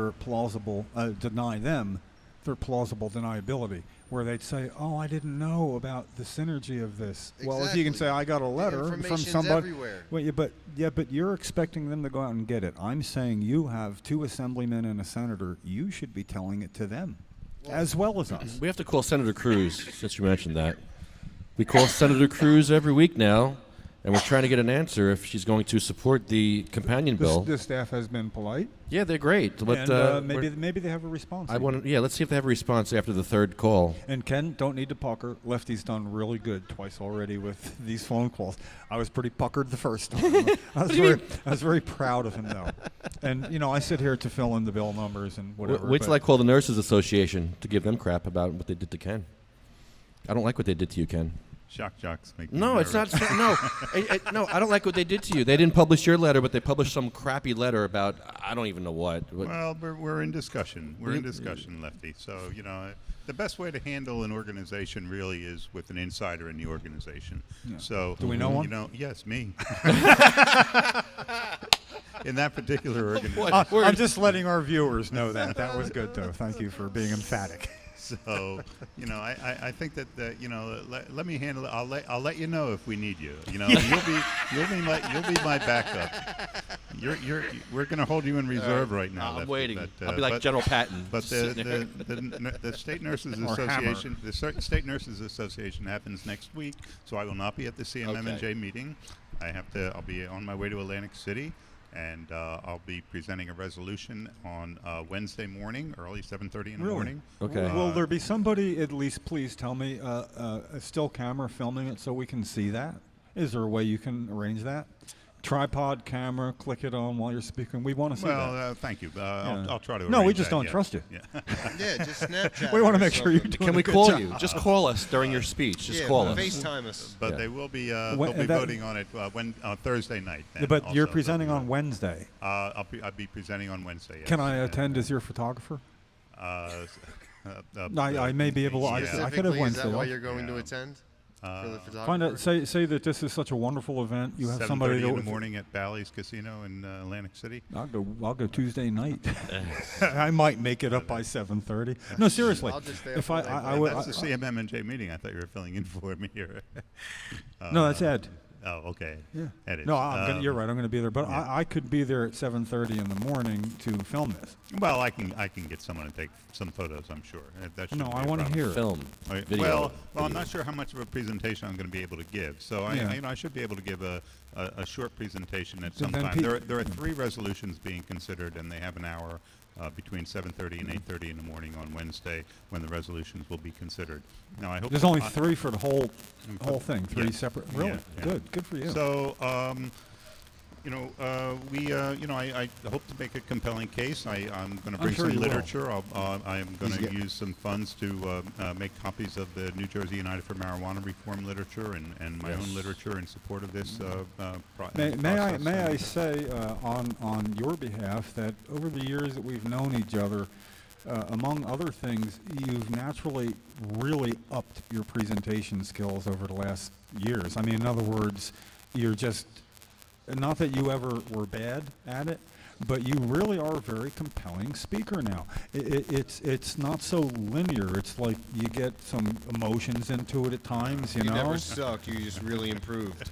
Yeah, there you go. No, but it's that, it's, as well as I have toned my thing down, you've kind of geared yours up a little more. You know what I Got mean? more comfortable in your position. Yeah. Well, thank you. And you cover the bases. That's why you're our expert, and that's why we need you on Tuesdays, because the last time you weren't at a monthly meeting, I took care of it, and I don't know how many times I said, "Where's Ken? We want Ken!" Well, I've written out a detailed agenda for the meeting, so... Nice. Well, that's up to Ed, but he's never on time. Oh, yeah. What's he going to do, start the meeting at 8? All right, let's Okay, you're Let's going try to to- call yeah, let's Senator Cruz Perez. Or is it see if she'll Senator help Perez? us. Calling this in reference to, I guess we're going to find The out. companion bill. Companion bill for 3852. Fifth District Legislative Office, may I help you? Yes, hi, you're on the air with the Sativa Cross podcast. We were at Chris Christie's office here in Trenton. We'd like to speak to Senator Cruz Perez, about the companion bill for, what's the... For a companion bill for Assembly Bill 3852, the Children's Caregivers Act, that would allow a school nurse to give medical cannabis to their qualified patients that are in school, children. As it is right now, parents have to go do that, and the senator was very good about helping Nick Scutari, being the original co-sponsor of the bill that even allowed this to happen on school grounds, but it's not working when parents have to go there. So we called last week and the week before, left the bill number A3852 to see if there would be a companion bill introduced in the Senate. Do you have Well, any it was word on that? originally, I really can't speak on the record about it because it's, I'm not the senator, and she has a 9-to-5 job. So if you wanted to speak to her directly, we would have to schedule something, which I can see if we can do that. Is this a message that could Yes. be just delivered to her? In other words, so that she already has the gist of what we're talking about, simply a companion bill in the Senate for A3852. If she knew that was what it was about before we talked, it would certainly make it a better discussion. Yeah, because the little girl is suffering right now. There's actually other children that suffering that she could help by making this bill happen. Certainly, and so what would be a time and date that you would be looking to speak with her on the air? Well, we podcast from the governor's office every Thursday. We're in front of the State House right Yeah, now. from 11 to 2, 11 a.m. to 2 p.m. Every Thursday. Okay. Yeah. And Every Thursday. And yeah, she's, if there's somewhere to reach her, or she could call the podcast. We could talk about it right then. Yeah. But that's why we'd also like her to know we don't want her to walk in blind. It's simply about getting a companion bill Yeah. for 3852. we support her. She's great. So She's been such a big Thank you, help in and the I know past. she's certainly supportive of this issue.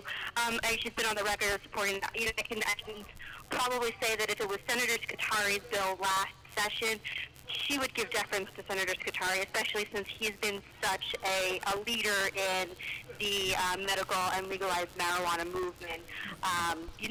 She's fantastic, and so she is very respectful of her Well, colleagues. we appreciate that. Actually, we would be in touch with Senator Scutari as well, but her getting in touch with Senator Scutari and saying, I'm getting calls from the podcast. I'd like to know what to Yeah. tell him. In other words, we would appreciate it if she would say to Senator Scutari that if he's not going to move on it, would she be able to, because this needs to happen soon. yeah. Mm-hmm.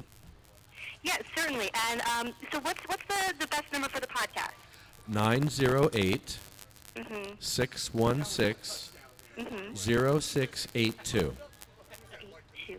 And I'm sorry, I didn't catch it in the beginning. What's the name of the podcast? It's CMMNJ, the Coalition for Medical Marijuana New Jersey. Mm-hmm. And your name? My name is Lefty Grimes. And I'm here with Jim Miller. I'm a co-founder of the coalition, and actually the CEO and other co-founder, Ken Walsky, registered nurse, is here as well today. Okay, great. Hello. I honestly don't know if the senator will be able to call in today. It's been kind of a crazy couple of weeks, but I would love to be able to get her to speak to you because, like I said, I know that she's passionate about this issue and has been working on it in the past. So is the 908-616-0682 number also good to call after hours? Sure, and anytime. I'd love to speak to the senator anytime. Sure. Great. I would just you know, if I can talk to her and get something on the schedule for her, and then let you guys know like when she can be a part of your podcast. That would be great. That's fantastic. Thank you so much. Thank you. And what's your name again? My name's Alexis. Alexis. Thank you, Alexis. You're wonderful. Thank you very much. Oh, thank you guys. Okay. Have a good Have one. a great day. Okay, you too. Bye-bye. Bye-bye. Okay. Yeah, so what do you We're think? getting What do you Getting there. think, Ken? Is That Lefty was the awesome. man calling now, or what? I mean, It's great work. It's always good to discuss the issues, right directly with the legislatures and their staff. But Oftentimes the aides there, if you may ask also for a legislative aide who's familiar with the particular legislature rather than just the person. I who answers always, the phone. Excellent. I ask that's for. always a good thing. I asked for an aide right out. I advised a veteran coming to talk about on the way in. Said, "Well, how do I get a message to Chris Christie?" And I asked what it's about, and he said, "Well, veteran preferred housing in Cape May. I'm a veteran, and I'm not getting preferred housing." So I told him the first thing you want to do is don't ask to talk to Governor Christie. Say you want to talk to somebody on Governor Christie's staff, and then lead off with, "I'm a veteran, and I'm not getting veterans preferred housing that he signed, Governor Christie signed into law. It's not working in Cape May, and I'd like to talk to somebody. I have something to leave. Who can I leave it with?" And he didn't come walking back out yet, as far as I know. So he went in, and he's probably getting some sort of service. Yeah, he's getting serviced Yeah, already. well, no, but this is the kind of thing that they kind of like to help you with. I think that it's true what the Senator Cruz's person was saying. Christie that all it depends is on the way the vote goes. You don't. Because he hitched his wagon to the I don't know what you want to call it. Yeah, but we got him where we want him sometimes. He The signed. D-train. He signed he signed the last two medical marijuana bills that got to his desk so far. Oh yeah, because he's trying to please everyone right now. No, he's trying to protect his considerable butt. Is what he's trying to do. But Jim, 3852, what that says is that a custodial parent, guardian, or other person having legal custody of a minor who is qualifying patient may concurrently serve as primary caregiver for each minor patient for whom the person has legal custody. So, that's a very limited bill that Assemblywoman Say that again. Lampett, Say that again. that the parent or guardian who has legal custody of a patient may concurrently serve as a caregiver for each minor patient. So right now, say a parent has two patients. That's not how I read that when I read it, so I don't know. I'm not saying it's not in there. Yeah. Well, then it basically. So then, it does not allow okay, for a nurse to give. What we got to do then is know. simply get back to Senator, and Lefty needs to be listening. There is a bill that does deal with that. There is it's a more bill that sweeping does. bill. There is a more sweeping bill, and Yes. that's A4026. Well, she apparently knew what So- you were talking yeah. about Yeah. because she Yeah, said but- medical marijuana. She's Yeah, well, very she did. passionate Yeah, about. She was on board. medical But what marijuana we bill. need you to do, Lefty, is know what's that number, Ken? A4026, which is introduced by Assemblyman Greenwald. Right. Now, Greenwald's bill is a more comprehensive More bill. comprehensive. And So that, we allow- need- that right. allows the schools to identify a caregiver in So, that school. okay, to that's give what them we the want medical then. marijuana So for the basically, patients. Lefty, what you need to do, and that bill number is, one more All time. right, let me write that down. A4026. 4026, 4026, 4026. 1940, 26 times 30. No, the point is that's Assemblyman Greenwald, Assemblyman Greenwald's bill. 4026, that you just have to be in touch with the office and say, I'm sorry, we got the bill number wrong. There's two bills. No, well, No, you know, no. there is. Yeah, there is. This but- is a better bill. But It is a this better is the bill, one yeah. this is the bill that addresses the Well, problem. she knew what Why? you were getting at. when Why she is this a was better talking. bill? Because it deals with other issues as well, Because making it easier. Okay, right now, there's a one-to-one relationship a between limited patients bill. and caregivers. Right. Assemblywoman Lampett's bill would only allow a parent to be a caregiver for two children. But Assemblyman Greenwald's bill would allow the school to designate a caregiver so that the parents wouldn't have to go to the school to give the medicine, Lefty. That's the big thing. And Assemblyman Greenwald's bill, if I'm not mistaken, also makes a couple of other minor improvements. It does. It's a more sweeping bill, and it's a better bill, and it really relieves the parents of the responsibility of going to these schools and developmental disability centers well, this is what Laura Okay. Barber needs. She needs this one to be passed. But what I think is also good about this bill, Ken, is what you said. It's got other provisions as well. For it to get signed, the governor then has another provision he could do something to without messing around with what Laura needs is for the nurse to be able to give her a sip of liquid. Right. It may be the nurse, it may be another person. Somebody at school that the school would designate and would have to then be registered as that third-party caregiver. Right. So if we make sure that it's 4026 and say that she needs to read that, so actually she could read both. They both deal with this issue, but the one that we really wanted the companion bill to would have been 4026. Right. So everything we said is good, just change the bill number to 4026, and the other one didn't make that particular change that we need. And everything else. I mean, if you get the number right, you have that conversation better than me actually, and she got the you know gist Laura of it better. anyway. She So knew. you can make it personal with Laura and tell her what's going on. Actually in 3852 it does say in the case of a qualifying patient who is a minor, each custodial parent, guardian, or other person having legal custody of the patient may concurrently be registered and serve as a primary caregiver.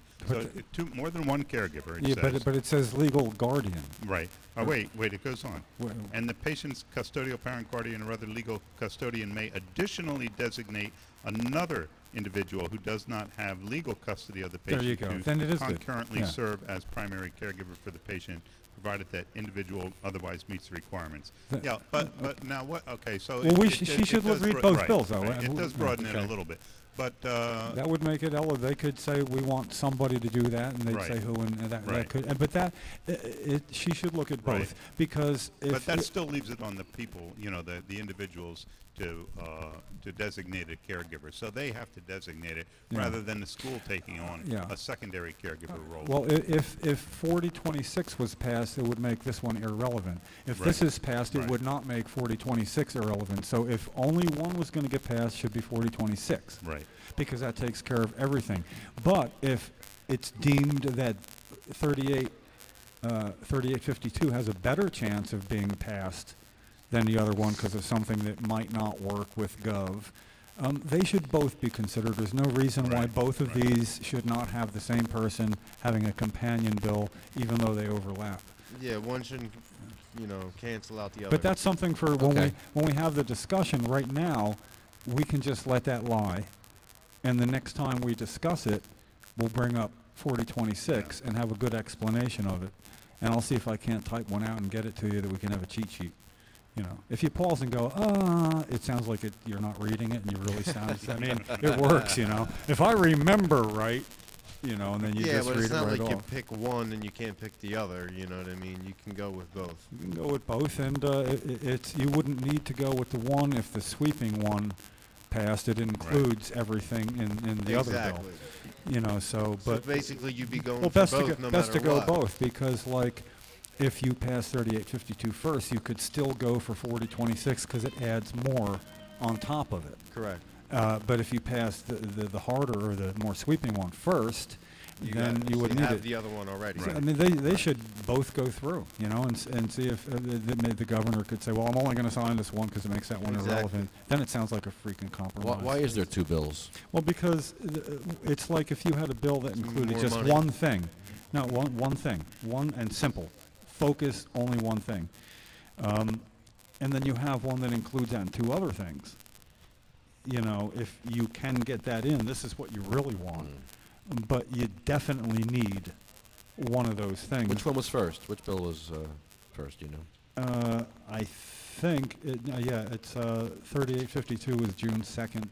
And I'm not reading that, right? You can testify to that. No, June doesn't have the number in front of me. It was June 2nd. He's probably right, too. Yeah, I think the other one was in June also. It was. Oh, they're both in yeah, June. Yeah. But you can't get too much Okay. earlier than June 2nd, darn it.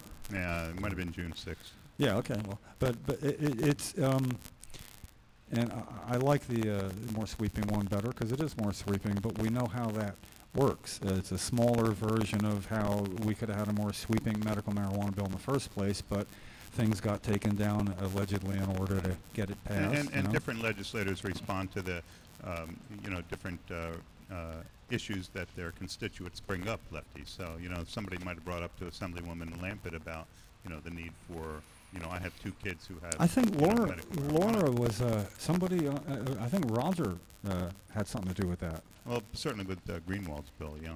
With that, Lampett, too? yeah. I think so. I was talking to Laura, and she was telling me that was more Roger doing it, so she Yeah, seemed a little yeah. vague on that. But of course, with Roger no longer with us, it's we got to pick up some of the slack. That's really what we're trying to do. We told Laura that when Roger passed, that we would do everything we could to see this happen. So at least at every podcast, Lefty calls, and we're doing what's the next step. We need companion bills. So we're trying to break it down and do it like normal people, and we're not really normal. Oh, come on, we're not. You know that. Everybody likes to think we're not normal Doesn't either, mean we but shouldn't you be all treated are. that way. Yeah, you all are normal, darn it. The David Wildstein lookalike went by before. I swear it looked like he might have had a couple extra pounds that he. So I thought you were going to be at the trial, Jim. I was thinking of going yesterday, but because I had time yesterday. Quite frankly, it was subway fare in and out, and it's for people who might have mistaken me for a man of means, I'm not, and it just wasn't. I would have had to give up something to go on in, and I don't know what I want to give up to go watch that. It's getting force-fed me on MSNBC anyway. So, but I don't know if you saw our new sign out there with Bill Baroni and Christy Meade. It's the same picture, but much easier to read. No. A sign, Which is foot, always good. foot traffic study, we think, but it's more clearly defined. Bill Baroni and an arrow to him, Chris Christie an arrow up to him, and Jim Miller, podcast co-host, arrow there. So people walking by can see the connection and realize by our sign, post-traumatic stress / marijuana regulations or roadblocks. That's all. It's just a question. And roadblocks, cones, 2 degrees of separation. I mean, if he'd blocked a George Washington bridge to people in his administration to garner favor, would he? Another happy customer. Would he block medical marijuana improvement? Would they as well? He's a blocker. It's a blocker. Yeah, that's what Pot he does. blocker. He's a veto man. Funny veto man. Don't be like Christy. So I see Stephen Kuspelich is here, and Yes, some other he people are is. here. So I'm sure you have a lot to talk about. Well, but tell us, is there anything? Well, Because Ken well, is you're our newsman. Can you come by? Assemblyman Carroll, did you talk about his No, bill? only in passing. Please sum that up. Assemblyman Carroll, a Republican from Morris County, introduced A 4193 in the Assembly to legalize marijuana and treat it like tobacco, sold to anyone 19 years of age or older, and expunge certain past marijuana offenses. A Republican. So, a Republican. Yes. Wonderful. Well, He's so conservative. He's libertarian. I think he identifies closely with the Libertarian I Party, identify so with libertarians. certainly I like some him. of the And let me tell you one thing about are Michael. consistent with my principles as well. Michael Patrick Carroll had an appointment with me and somebody else. I might have been a constituent or somebody could get the appointment. And I went with Gary Sage. And I had what was like a lightning round talk about our concern, medical marijuana, with him as a Republican. And it was like, you ever see 2 chess players make a quick move, slap that clock, he'd have something to say, boom, I'd answer, boom, he'd have, boom. We went back and forth.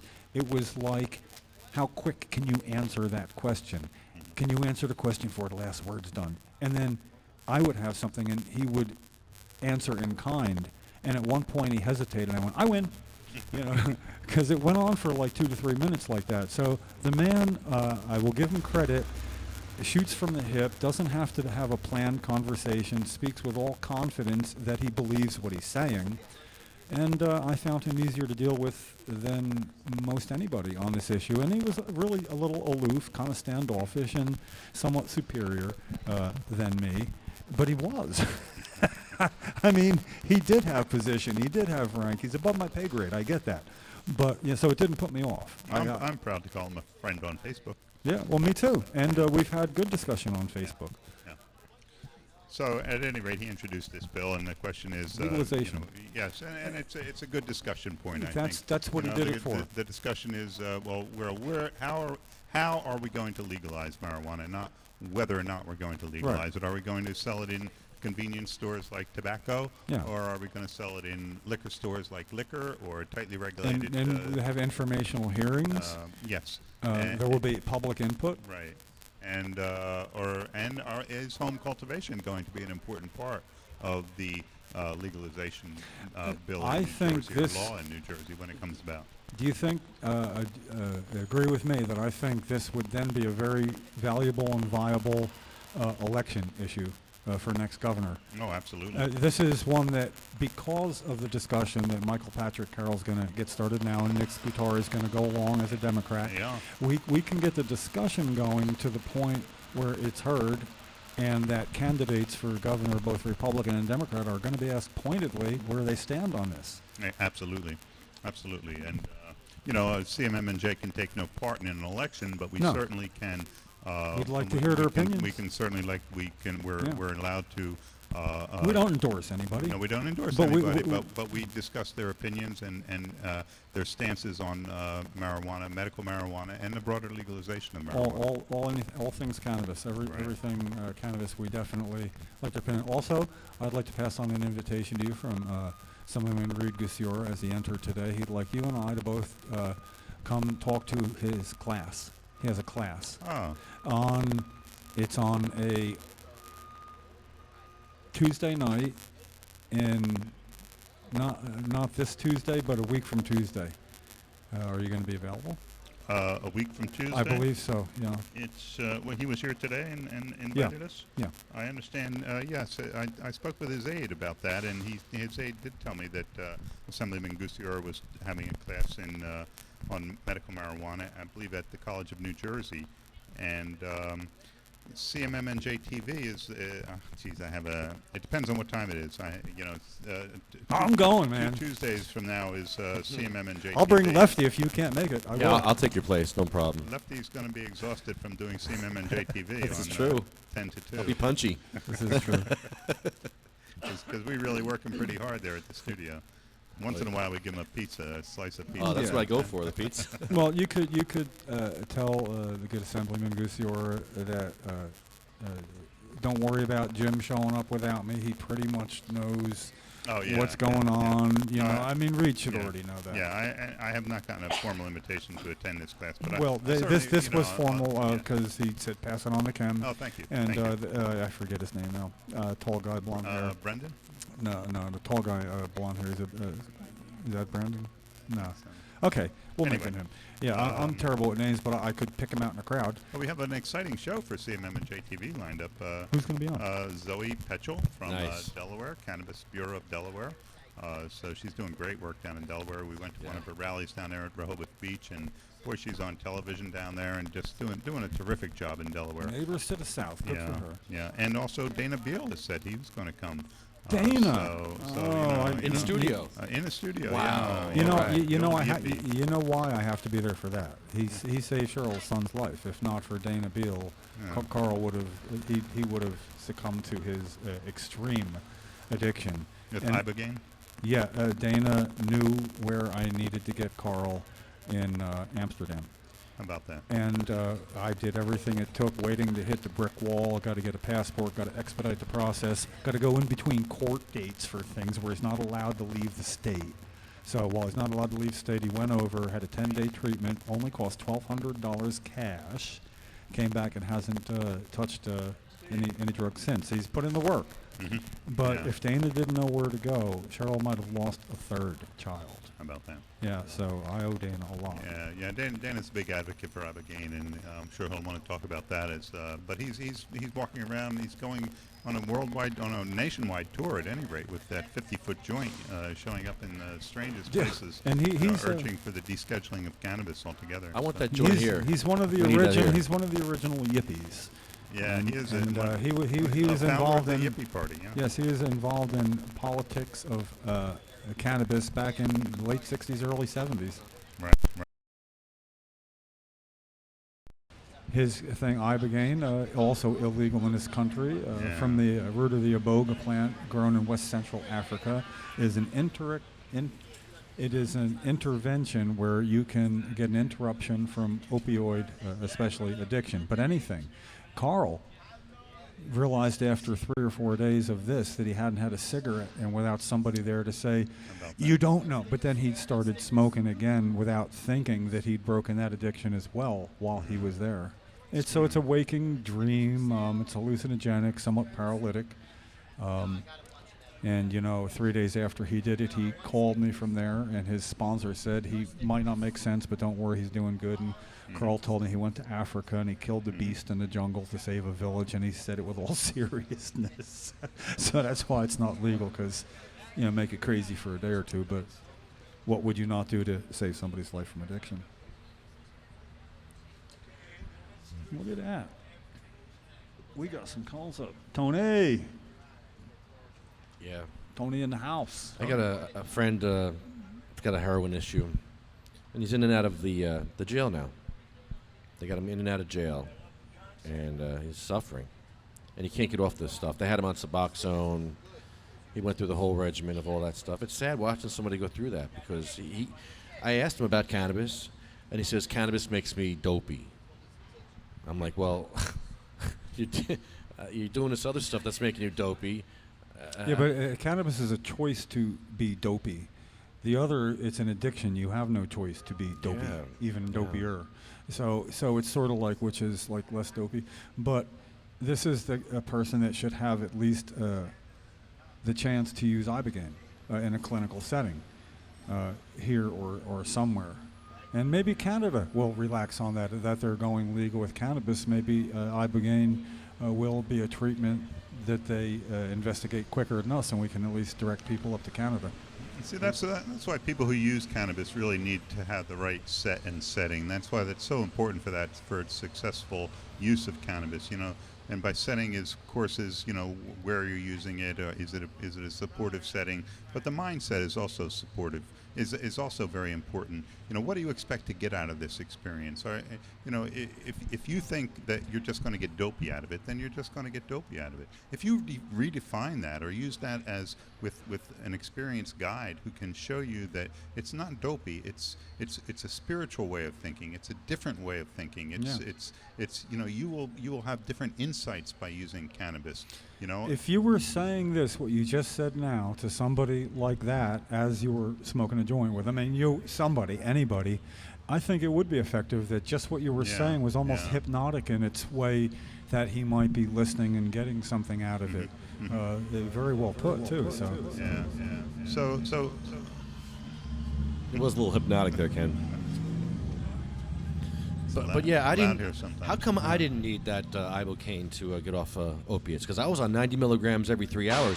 All I needed was cannabis. Cannabis got me off opiates. Well, that's all I needed, and I was on a lot of friggin' opiates, man. Not everything works for everybody. And did you try ibogaine? Did I what? You didn't try ibogaine though. No. I just it took me 4 tries. It took me about a year. That is not in my head. Please tell me that's not in my head. I got bells going off. You're on the air with Sativa Cross. Hello. Hey, what's up, Lefty? This is Tim Haskell. Tim Haskell, how are you? What's going on, buddy? Hey, how you doing, guys? My first time on the air. So yeah, dude. Trying to take care of myself beforehand, but I have a message that I need to share. So. Okay, wait a minute. You're a medical marijuana patient in Delaware, right? That is correct. And you have I'm also a disabled veteran. And a disabled veteran. Okay. Whoa. Okay. Ooh. And how are you disabled? I suffer mainly from PTSD, and I have a lot of physical disabilities as well. Oh, boy. For my 8 years of service and 2.5 years in Iraq. Wow. Oh my God, I'm sorry to hear that. So, do you have cannabis for PTSD or for your other issues? See, the way the law is in Delaware, and especially being a PTSD patient in Delaware, add that I'm a veteran in Delaware because the VA is a federal institution. The doctor's hands are tied because it's illegal federally, so I can't go to my doctor here at the VA, at the Wilmington VA in Delaware, and have them recommend me because they're not allowed to do that. Have you had And- the discussion with him though? Because it used to be he couldn't I even have, yes. even discuss Yes. this with you 2 years ago. So there is strides being made. Yeah. And March? yeah. No, I'm sorry. I didn't mean to cut you off. Please go ahead. No, you go. Okay. I started using cannabis since high school, so we're talking about like 16 years since I have tried it, And in March of this year, and I found instant relief where I've been on every SSRI, antidepressant, antipsychotic, and mood stabilizer, anti-anxiety, benzodiazepine, narcotic, for opiate, everything. That from the military and the VA have been popping me for the last 14 years. So March of this year, I found myself on the most medications I've ever been on. 6 years out of service. I got out April 2010 after coming back from my third deployment, and that was just like the last straw for me. I had less than 3 months left on my contract, and the plan was to stay in 20 years. After all that shit, just the hardship on myself and my family, I had to leave. I ran away. The proper way would have been to get a medical retirement and been med boarded out, which I'm now going back to the Army Board of Correction and Military Records in D.C. and petitioning for that. But Wow. So when I started in March, I was able to instantly stop everything. 7 daily medications and 7 additional ones as needed for anxiety and pain, and on top of that, I've been taking 800 milligram Motrin, which anyone who's been in the military knows that's what they give you for candy. So you go to sick call, you got any kind of ailment, Motrin. shingles to acne, they give you Motrin, send you on your way. So I've been taking that and Tylenol off and on throughout the day. I was able to stop all my pain medication for the most part. I don't have to have a really bad day, or God forbid, I've been getting out and exercising. I lost 70 pounds, guys. Wow. March of this year, I got out in April of 2010. I was in the best shape of my life. I weighed 175 soaking wet. And then March of this year, 269 is the highest number I saw on the scale. Wow. And I wouldn't even admit to that to anybody, but I had stopped weighing myself. Oh, you just but- admitted it to everybody. Yeah. Now we all know. Don't worry, nobody's listening. Just because, I've been fit and health conscious my whole life, especially after, being in the military, and just to literally be so depressed, or I've been bedridden and I'm housebound, and that's, and I have a beautiful wife and a 2-year-old, and I am so blessed. But March of this year, as the last, I have a history with addiction and drugs also, and the biggest fear of my wife, after all I put her through me trying to quiet the demons inside and get rid of the pain, just the things I put this lady through, and she's still here for me. And the biggest fear was, I had nowhere to turn. The last house on the block was going back to drugs in my head, so I started using marijuana in March.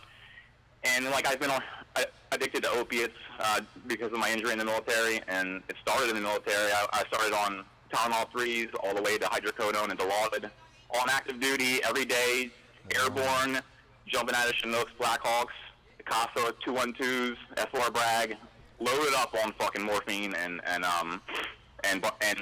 benzos on top. And this it ain't just me. No, it's not. Yeah. I'll share you that. You know what I mean? And nobody says a word. My physicians fully well know what's going on, and they have the ability to report to my commanders at any time. Even my suicide attempt on active duty never made it back to my unit, which I just find now, after all this suffering and to have come out of it, thank God for cannabis. Amen. It's just a long story, guys, and this is. And No, I've go. been We got time. asking for help on Facebook from the Delaware Underground community, which I did not know existed until I just, I got my card officially August 26th. From March until August 26th of this year, I've been surviving on brick Mexican brick weed. Oh. And that's all I knew because that's all I had access to, and it is. I was probably smoking 5 to 6 ounces a month of that. Just And it sounds ridiculous because it is. That's not good quality medicine, and that's not what I should have to resort to as a disabled veteran, just because I can't go to my doctor legally and get a recommendation. I'm low income. I'm disabled. I'll never work again. I've accepted that at this point. My wife is my caregiver. We have a 2-year-old daughter through IVF, and at this point, you know, like, we can't have kids again unless we spend another $20,000 or something. You know what I mean? So it's just things. There's a lot of roadblocks in our life, and we'll never be able to save towards that because I'm literally spending. I could probably spend, guys, $3,000 a month on this medicine, whereas $2,300 a month up until March, you know, I was taking out of the U.S. taxpayer's pocket and the VA's pocket, which is the same purse, you know, and now it's coming out of my pocket directly out of my disability check. So at this point, I have a credit card which is getting ready to be maxed out. It's already got a balance of $4,000, and I just, you know, at this point, you know, there's options that I have. I can do illegal things to sustain, you know, my medicine, but is it worth the risk? All this is to keep my family. And what good is that going to do when I'm in prison, you know? Or my daughter's taken away from us, or, you know. So, like, while I could do that, it's not worth the risk. And at this point, you know, I want to talk about another issue that is directly affects the VA and not First Aid Compassion Center, which I could just go, oh my God, guys, don't even get me started. Why isn't Jessica there today? Because her and I could just go back and forth for just the rest of the show and like the next month's for other shows. My experience has been just as bad as hers, but just from a completely different angle. Like I said, I'm a new patient, August 26th. So the first thing I do is I get the veterans discount 10%, and I put in the paperwork for the low income. That's another 10%, and then you can get a maximum of 30% without being a cancer patient and getting RSO, or what they call RSO. Yeah, makes sense in oil. Discounted at 50%, but so the max is 30. But I'm not a senior citizen, so I don't get that extra 10%. Not yet. I got a ways to go because I'm 34 years old. You're a puppy. I know. I'm 60. I'm 64, and Lefty's like, I don't know. What are you? I'm old. Yeah, how old are you, Lefty? Take a guess. All the ladies want to know. We'll get on camera quick. I got you muted. Oh shit. And anyway, I got to tell you. 41. How old? 41. 41. I'm 48. Oh, so it's a compliment. Hey, I'm on the right side of things. Yeah, that was well done, by the way. You know, I want to just add that what you're saying, you're in Delaware, you're in New Jersey, everything you're saying affects us directly. Yes, sir. Yes, sir. The way that we feel and the validation we get for showing up for your brothers and sisters, veterans, who are having the same problem, and that we are in front of the State House every Thursday, now 60 podcasts. But it is calls like yours, that let us know what we're doing is good. And I couldn't be sorrier for your situation. And yeah, man. Before I go any further, let me give you a round of everybody here listening. Thank you for your service, sir. Not needed, guys. Yeah, when are we gonna smoke, man? I need to smoke up with you. Yeah, is there any way? Do you ever get in training? Underground messages. I've been dropping hints like Noah. Don't even try on the air. Act like I am coming at you. You don't even try, man. Yeah. Okay. There you go. All right. Listen, fine. we're all of about I would say 40 minutes. 40 minutes from the Delaware Memorial Bridge.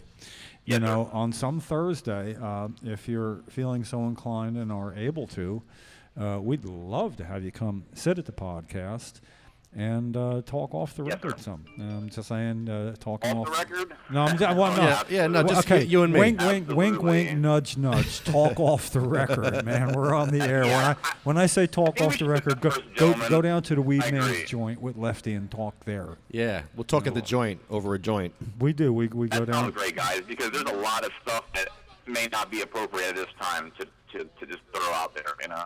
Oh, well, most of it is. Nah, it is. It really is. Most of we it we is. love it. Well, look, hey, let's see. Look, guys, I'm brand new to this, and look, I've never been passionate about anything in my life. I was proud of my military service. Well, you are now. Yeah. I could hear it in your voice. Yeah. Well, yeah, well, you can hear my voice. Like even when I got out, and I've been, sick for this whole time, and so many opportunities to volunteer at the VA or animal shelters because I can't work. Just something to structure my day, fill some time, make me feel better about myself. Yeah. Just never had any intrinsic passion about any of that, but as soon as I started getting screwed about my medicine and by the VA at the same time, man, I don't know what it is, but this is my last chance. No, don't worry. Well, right away, you got some real solid allies sitting right here, right now. And both Lefty and me, we do what it takes to make things right in any way, shape, and form that we can. And there's a patient gesturing to us to come across the street and smoke cannabis with him right now. So look what you're missing here, Tim. Tim, you got to get up here and smoke some cannabis with us, man. Yeah, I really need to, man. Hey, you know what? I've been trying to piggyback with. Yeah, go ahead. If you can't get up here, I'm Jim Miller, the co-host of the podcast and the co-founder of the Coalition for Medical Marijuana, New Jersey. And dying to speak to him. Well, if you can't make it up here. No, I can, sir. I can, absolutely. I can make it down to Delaware. We definitely need to talk some more. We could do both. And we can talk really on the air is fine, but something that we can kind of go with the flow for a while and come up with some solid game plan, give you hopefully some insight. And I guarantee you will feel knowing you are not alone, even if we're not there right with you. You know that you can get whatever advice we have and whatever help we can bring, and we got some pretty long arms here. We know people, and I'm sorry you have to be involved. I believe with everything you said, as a veteran, that it should be just as simple as for you to say that, and whoever you say it to should be saying, one, thank you for your service, and two, how can I help you achieve what it is you need? Right. And I'm talking about legislators and lobbyists and advocates alike. And even social workers at the VA who are now we're barricading access to my health care at this point. And, with that, there may be at least courses of action. I know it's going uphill, but going up whatever chain of command there is that you have to go through there. But their pain what is it called? A pain management or pain contract that you signed that it says if you get caught with cannabis in your system at the VA, they can withhold your pain medications. But now, like a pain pimp. But now I call them pain pimps. They couldn't do that to you anymore if you're a legal patient in Delaware. They are not allowed to suspend your other medications due to having cannabis in your system. But they can suspend your card. Yeah, they took Jecka's card. No, I'm saying. Here's an issue, guys. Paul, real quick, because I'm going to interject this thing that's a hot topic right now. Okay, so I use tinctures throughout the day that I get from a special person, my medicine voodoo lady, and so I'm not talking. I went to my social worker at the VA because I know what the laws are. I'm on federal property at that point. Even when I drive my vehicle onto the grounds in the parking lot, I'm on federal property. So the rules are different, even though I'm a legal card holder in the state of Delaware. Yeah, that's true. You can't bring it with you. You can't possess it. I asked the head of OES social worker. I won't give his name out. I mean, you can easily find, but these guys are supposed to be all advocates.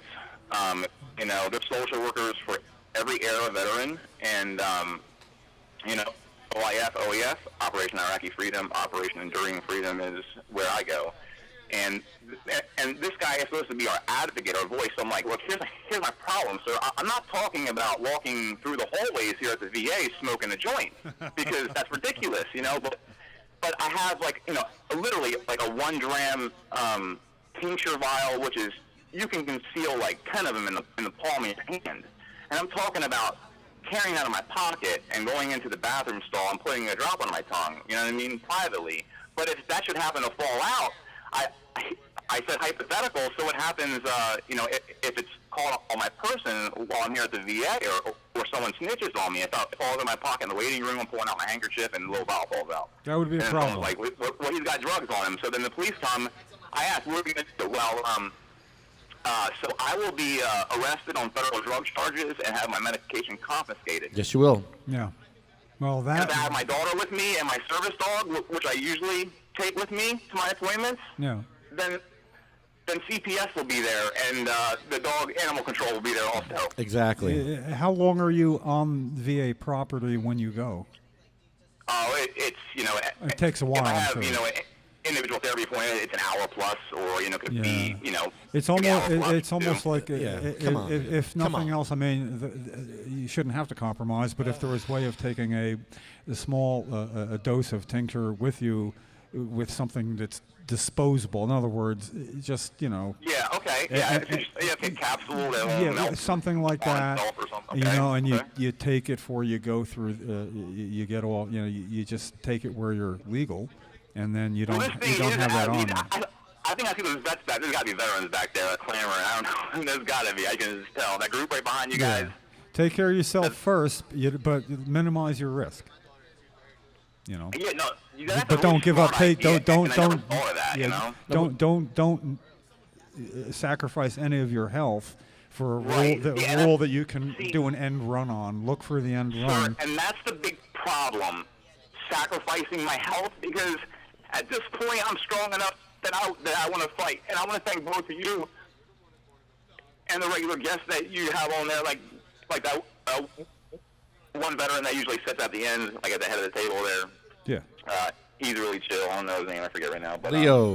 Leo. but Sometimes just like you Philippe. guys think, I want to thank you for being there each week, because I am now whatever, I've grabbed onto your coattails with this whole thing, and like I said, this is really the first thing in my entire life that I have any passion about. Let me explain something. Yes, sir. You have coattails as well. Yeah, we're grabbing yours too, buddy. The veterans.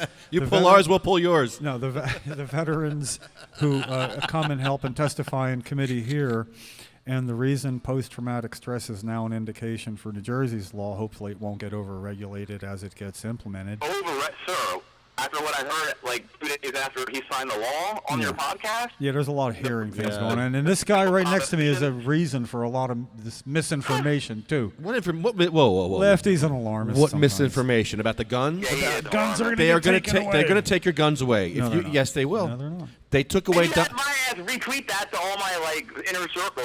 No, they're not watch gonna this take live it. Yes, they for will. Truth. Jersey's gonna take Let me your trans- guns They away. are. Don Karpowicz lost his guns already. Don lost his guns. They took his guns away because he has PTSD. That's all I'm saying. But not because he's a cannabis patient. If you go to a doctor and admit you have a mental illness, they can take your guns away.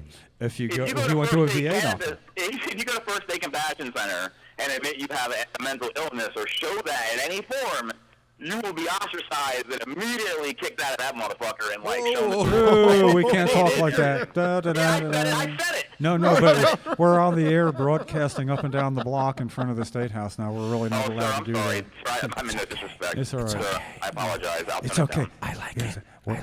We're saying this quietly so nobody hears, but we Yes, sir, I apologize. appreciate your enthusiasm. We have to look like we're reining it in. That's all. Yes, sir. you can't do that, reel it buddy. in a bit, but let me just show you how passionate I am, because Yes. there's nothing that gets me fired up like this. This is life and death, man. This is Hey, life and death. It's Come my on. family. Welcome to the team. Yes. You're not alone. Yeah. There's a lot of people that have problems, veterans especially, but they Yes. stand for the many others also and have opened the door. Your veteran status is something that people do not mess with, and children as well. So this is the things that get worked on in New Jersey with success, is when veterans take part and when children take part, because you, my friend, are the one with the coattails. And when I went with a combat veteran from Iraq, Philippe Dumais, Yep. we went inside to deliver a message to the Senate Majority Office, and a Republican Senate Majority Leader, Tom Kaine, was in the hallway. And I know Senator Kaine, and it's not from being friends. And yet, with a uniform, the official fatigues, Philippe, I introduced him to Senator Tom Kaine. And That was great. And we had a great That was awesome. introduction. Then when him and I another time went to the Senate Majority office, because they have actually an office with somebody there, and they help you get in touch with your senator, or you can leave something for them, or they have actually staff. I went in and they were like, okay, we'll deliver the letter to a senator. And I was with Philippe, and I said, well, there's somebody we can talk to. He said, well, I'll deliver it and they'll get back to you. And I said, you know, you're turning away a combat veteran with a concern here. Oh, hold on a second. Have a seat. I'll be right back. I swear to God, she came back with a guy. Here's the legislative counsel to the majority. He'll lead you to a conference room. I'm just saying that working in Camden. Listen, when we work with you as a veteran, us as medical marijuana advocates, and we do know the ropes a little bit, they apply in Delaware as well, we can help you be a stronger advocate than you would be by yourself, and you can help us be stronger advocates than we would be without you. We are a synergy, my friend, waiting to happen. So this is it's been a great call. My comments on what you just said, I'm going to hold until we speak in person. Okay. And we will talk, and we make sure you give Lefty a call. You obviously got his number, and let him know, or we do Facebook things if you're on Facebook, or email or text or whatever. But if you let us know when you might be able to make it here, it'd be just something for us to look forward to. Oh, yes, sir. Like, you guys are running every Thursday until Thanksgiving? Until Thanksgiving, that's correct. Yeah, 7 more after today. No, six more after today. I've heard that every week. Now, here's the question. Why are you stopping on Thanksgiving? Gets cold. Yeah, it's too damn cold, man. Are you guys kidding? No, we're wimps. No, Sir, do I have to come down there with, like, burners and, like... yes, you do. Yes, you do, yes. Yes, you do. Yeah. Guys, on my back porch, like, when I actually had money, before March, like, disposable money each month, I bought one of those rounded dome propane heaters. That would be perfect right there. Yeah. Would keep y'all warm in that little dome area. Well, yeah. Lefty does another podcast. It'll be on Friday nights in the off season. No, Thursdays. We're going to continue. We'll continue Thursdays at night, though. Yeah. Okay, great. And then I'll be a call-in guest, or you're gonna come. You're coming up to smoke weed with us. Yeah, and it'll be in a more private. Here you'd have to go all the way across the street. In whatever studio Lefty podcasts from, it's probably... It's a smoking studio. Yeah. I mean, and I need cats. I need cats and weed to do a... Here's a great question, guys. Okay. As the law stands, you guys are Jersey patients, or I'm sorry. And then I'm a Delaware patient, so let's say I want to hang out with Lefty, but now I come over into his side of the bridge. Now, isn't that illegal for me? No. No, we have no reciprocal agreement. Yeah, you're in trouble. That was defeated. We had that. The governor did not allow that. You're in as much trouble as I am being a non-qualifying patient, and that's like no trouble at all. Oh, okay. Basically, we all point at Lefty in times of indecision. Right. You must have been mistaken, sir. That wasn't me. Patients can go across the street and medicate as they do here. I'm talking about maybe 75 feet away. Yeah, so what happens far. is people who are not patients are allowed to accompany them. They're just not allowed by law to smoke. So you know how birds are on a wire all facing one way? Yes. Well, patients are leaning up against the wall. Well, look at birds on a wire; they all face the same way. What happens is if you saw 8 people standing across the street, and 4 were facing this way towards the Statehouse, and 4 were facing them towards the wall, it'll be the patients facing the Statehouse and the non-patients facing the wall with their backs to everything. And this is when I do my Monty Python impression. Say no more, Wink's as good as an outdoor blind man, eh? And basically what happens is the understanding with the state police here, and actually the Trenton police as well, is nobody ever gets carded. It's known what we're doing, and that the Trenton police have carded a Lefty and another patient in the past. They don't feel the need to anymore. And the state police say this is where you're good with us. So you wouldn't have to worry about it. You would have no reciprocal. But well, that makes me feel good, because at this point, as important as it is, like, I'm not willing to even bring into it's not worth the risk for me. Like, this is all for my family. Yeah. Keep them. Well, we wouldn't let you smoke. We would not allow you to smoke. You in can't that smoke. situation. I'll make sure you don't. Yeah, we'll hold you down. Yeah. All right. I got a straight face on in case you can't see it. And I'm saying this with a straight face. Well, make sure you don't. So Tim, they make sure I don't. Nobody hands me anything. Tim, I got a political question for you. I want to thank you for the call. But I don't know about that, but go ahead. All right. No, it's his who is the? standard. All right, who's a bigger douche, Donald Trump or Hillary Clinton? It's a bigger douche question. He asks everybody. Yeah. Look, you know what the answer is. Okay. Equal douches. Yes, we do. That's a very good answer. You know what the answer is. Do I have to tell you? Man, you got some tact. You could be a first class, world class advocate with good answers like that. Good for you. Yeah, you don't bite. Usually it's Harry Anslinger or Chris Christie or something like that. But he went political this time. Okay. Well, Sorry, Tim. That was a good call. Sorry. That was a great call. Bad ending, but a great call. Yeah, you had to ask the douche question. You know? I only do it to Hey, people I what? like. That was one of the most impressive phone calls I think we've ever had. I'm about to make another one. I think who to? Let's. Who to? He just made a phone call to us, so we're going to call him Who? right back. Ray Beck? Glenn Beck's brother? Is that in my head again? Whoa. I'm telling you, man, I got a ringing in my ears. How do I pick this call up? There's no way to pick the call up. Look at that. There's no way to pick the call up. You sound like me. Look.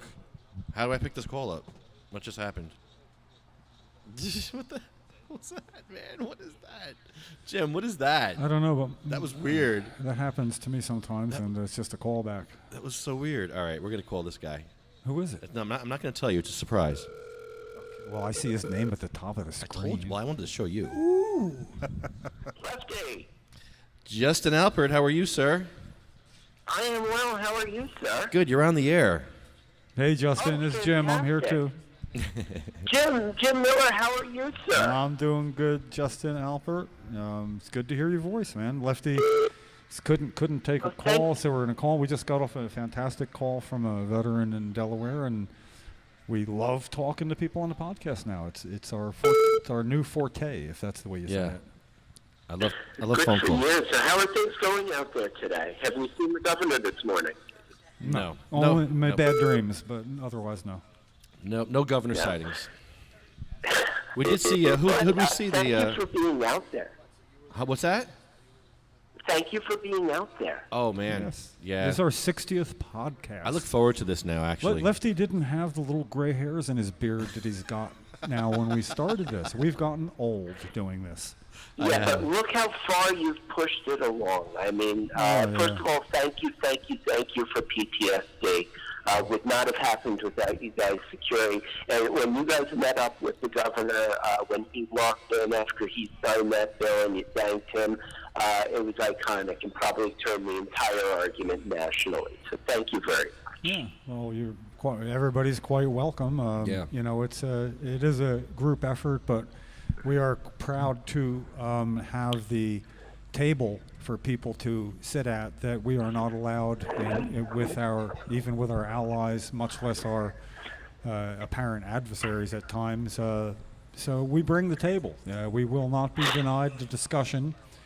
And you know, and when somebody passed by earlier today was a great guest. We had a wonderful call in. Yeah. So the fact that we are here lets people know where we can be found on Thursday. So Justin, the bar is set very high for you today. We just had great calls and great guests. What are you going to bring to the table? Why did you call us today?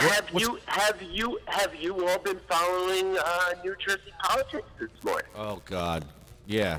It's disgusting, isn't it? Yeah. In what reference particularly? Wait. What is disgusting? You go first. What's disgusting?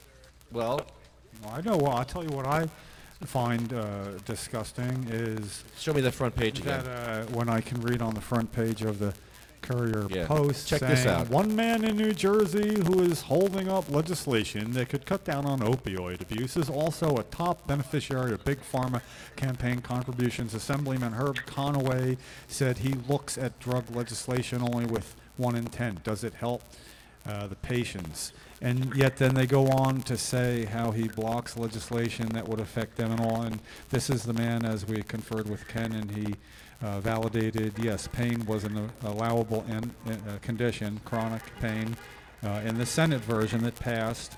And Herb Conway is alleged to have taken it out of the bill the day before the committee hearing. He's the anti-Herb Conway. So that he took out Pain is a smoking gun we got we here. can reach out to, correct? I mean, Yeah. we can form a relationship with him and move this forward, correct? Yeah, Oh, yeah, let's do it. Yeah, we can, but he has. See, the thing is, what we got here, Justin, is we'd like to know if it was him, John Corzine, somebody else. We have a right to know why Payne was taken out. We've never had the right to know that. Nobody will ever explain that because it involves pointing a finger at a colleague, perhaps. No, he said something about his constituents abusing it in like Newark. I think he was talking about Newark, and his constituents abusing the chronic pain to get to get what? To get high. No, to get high on cannabis. On cannabis. Yeah. But it was illegal then anyway, you know. Well, you know, we're talking about something that happened at this point 7 years ago,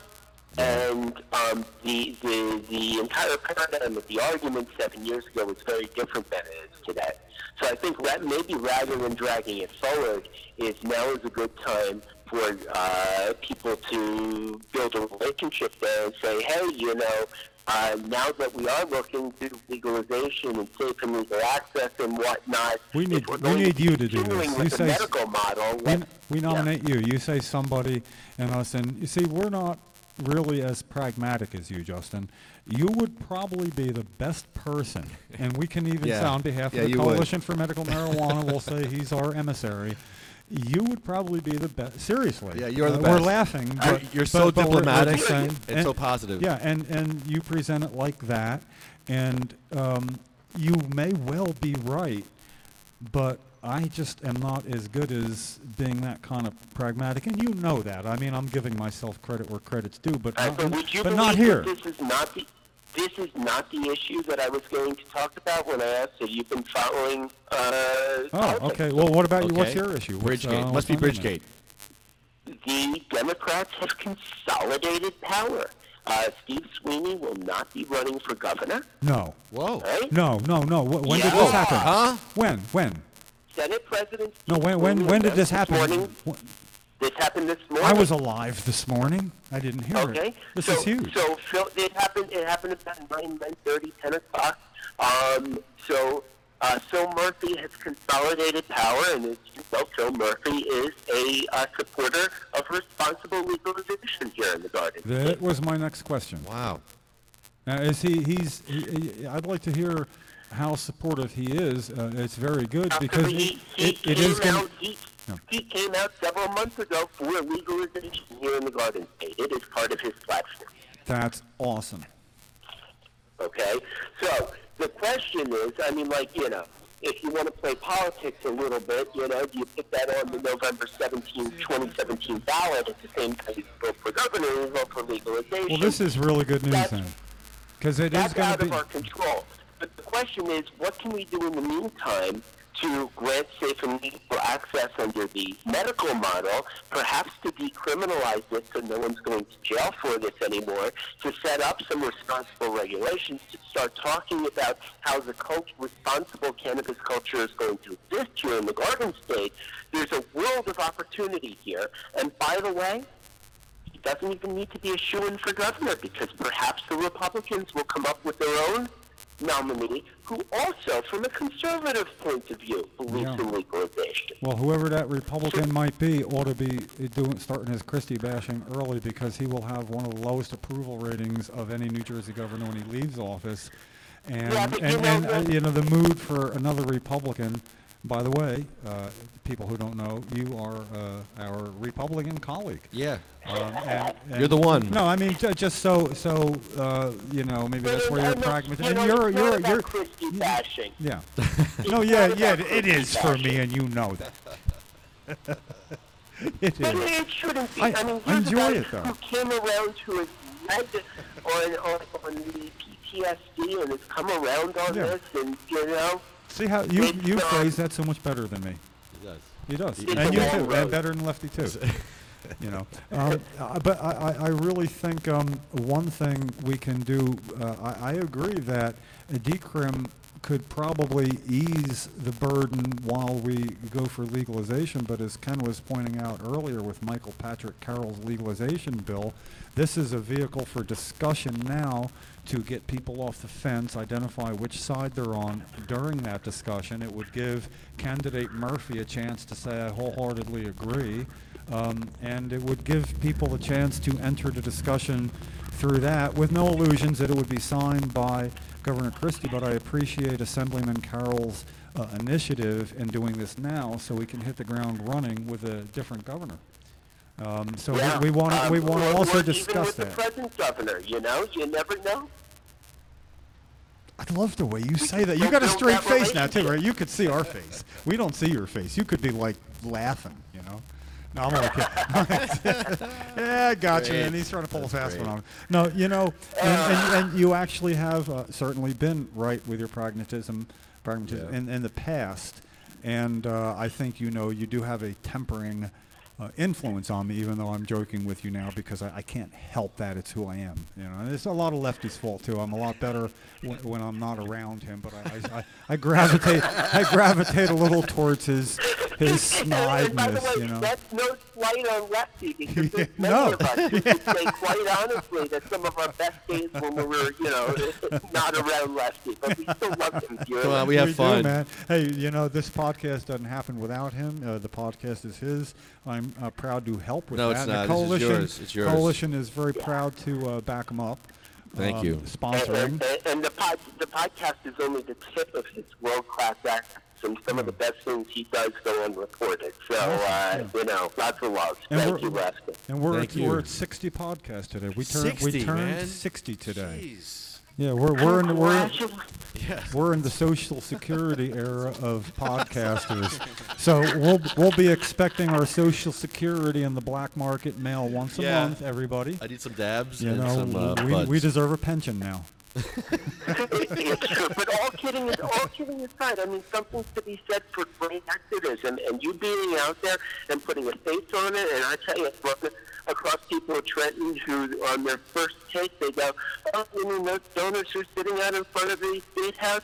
And on second or third take, they start actually considering it and go, "Hey, what are those guys actually fighting for?" Yeah. And you put a real face on it. And I've had the honor to sit out with you guys a few times down there. And thank you for doing it. It's world-class activism. It's activism that people in other states can learn from and emulate and copy and make better. And how so? Whoa, make better. Well, stop right there. Better. Well, what would you do to make this podcast? They cut down on some of the corny jokes and whatnot and take themselves serious. Right? I'm sorry I asked. F you, Justin. That's what we thought. Anything else? Anything else I missed, Justin?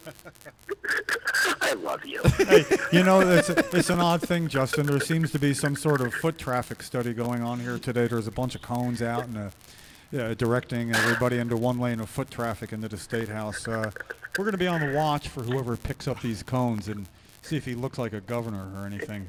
But I have to be honest with you. With all the cones and with everything with the governor, there were some real dark times and real fighting about some really serious issues. But it was all done out of love. I think that we all love the governor for who he is and what he is and whatnot. And, we all would have been very, very different people if we didn't spend the last 7 years fighting. Right. But we are where we are, and we have the successes that we have, and it is because of perseverance from activists across the board.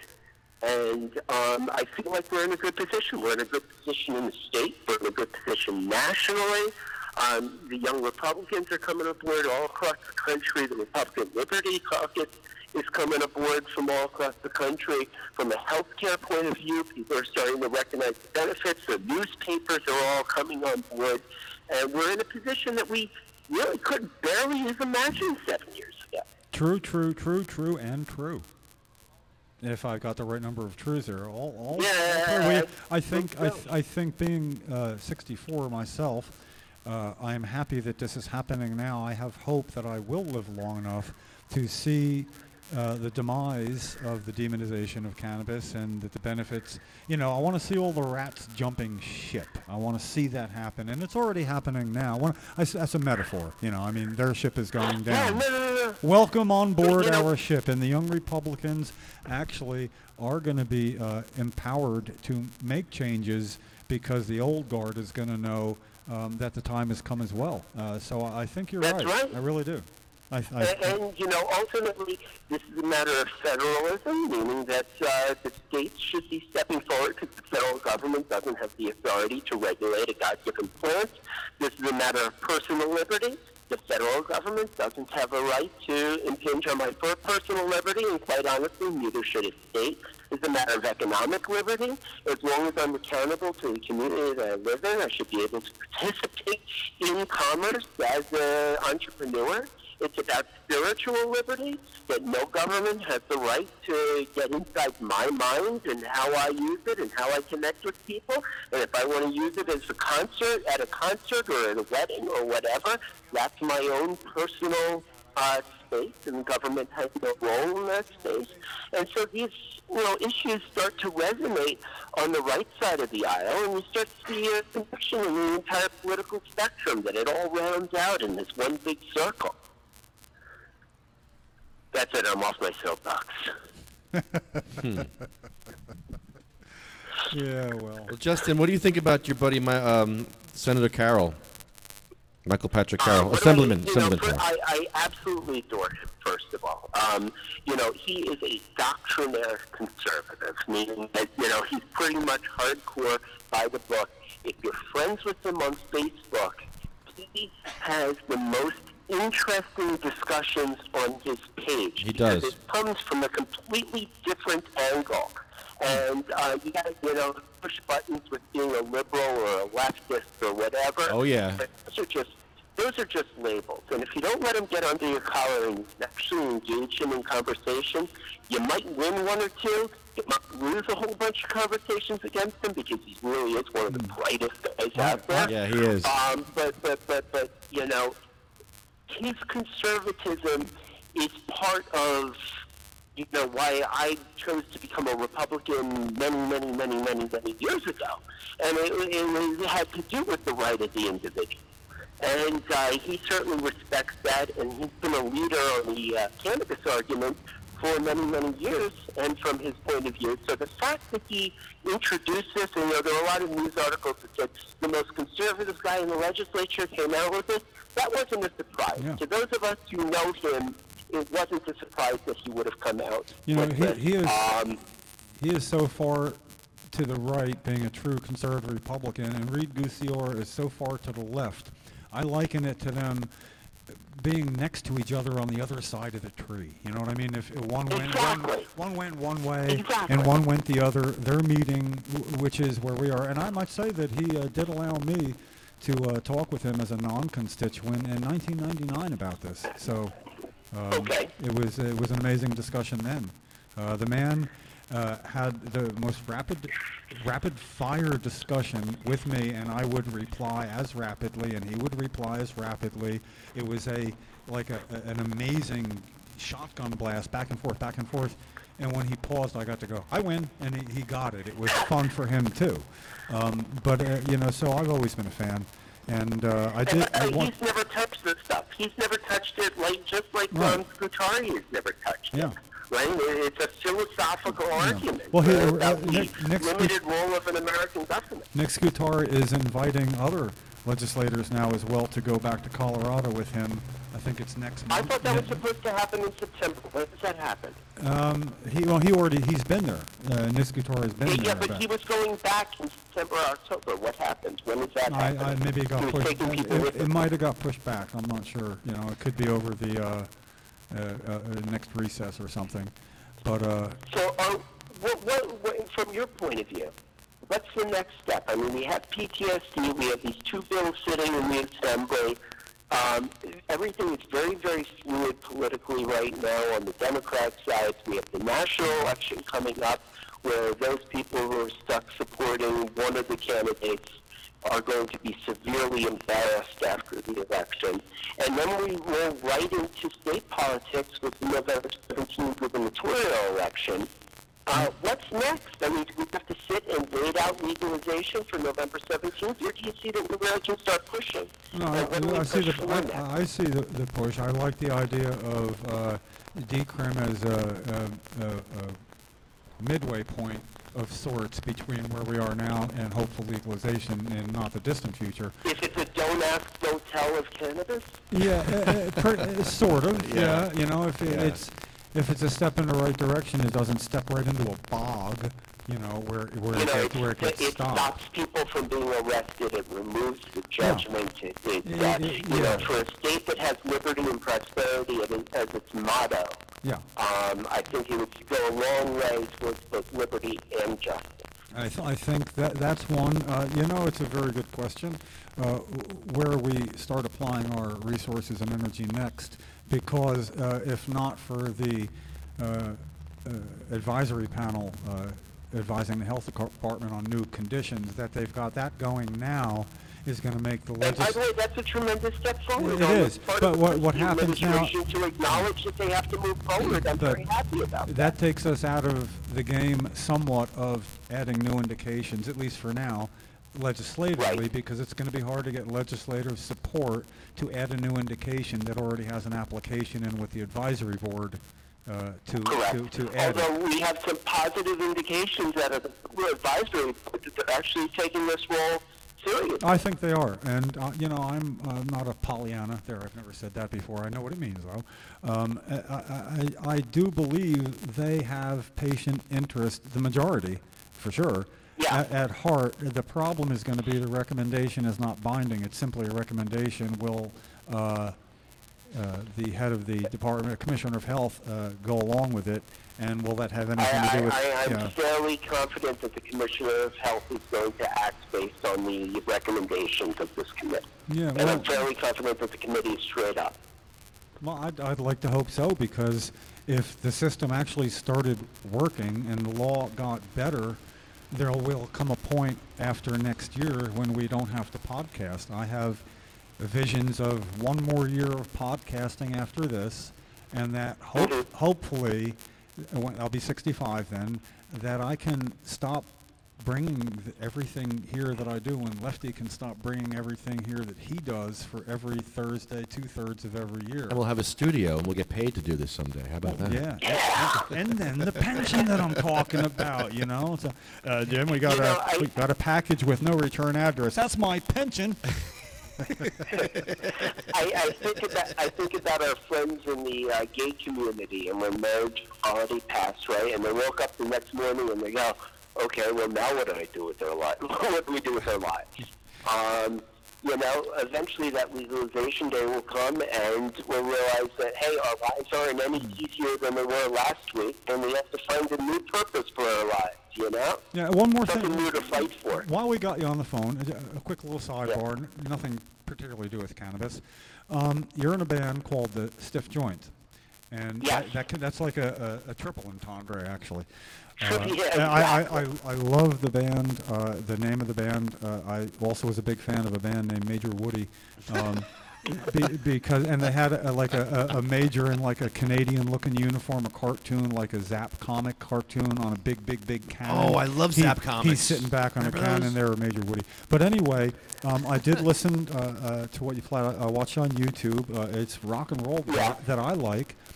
And I'm learning guitar as well, and we never play together. You know, we should examine getting together somewhere where, whether on the computer, you can get a backing track where it could be just the drums and bass, and you and me could jam with two guitars. Well, you know, here's what you may not remember.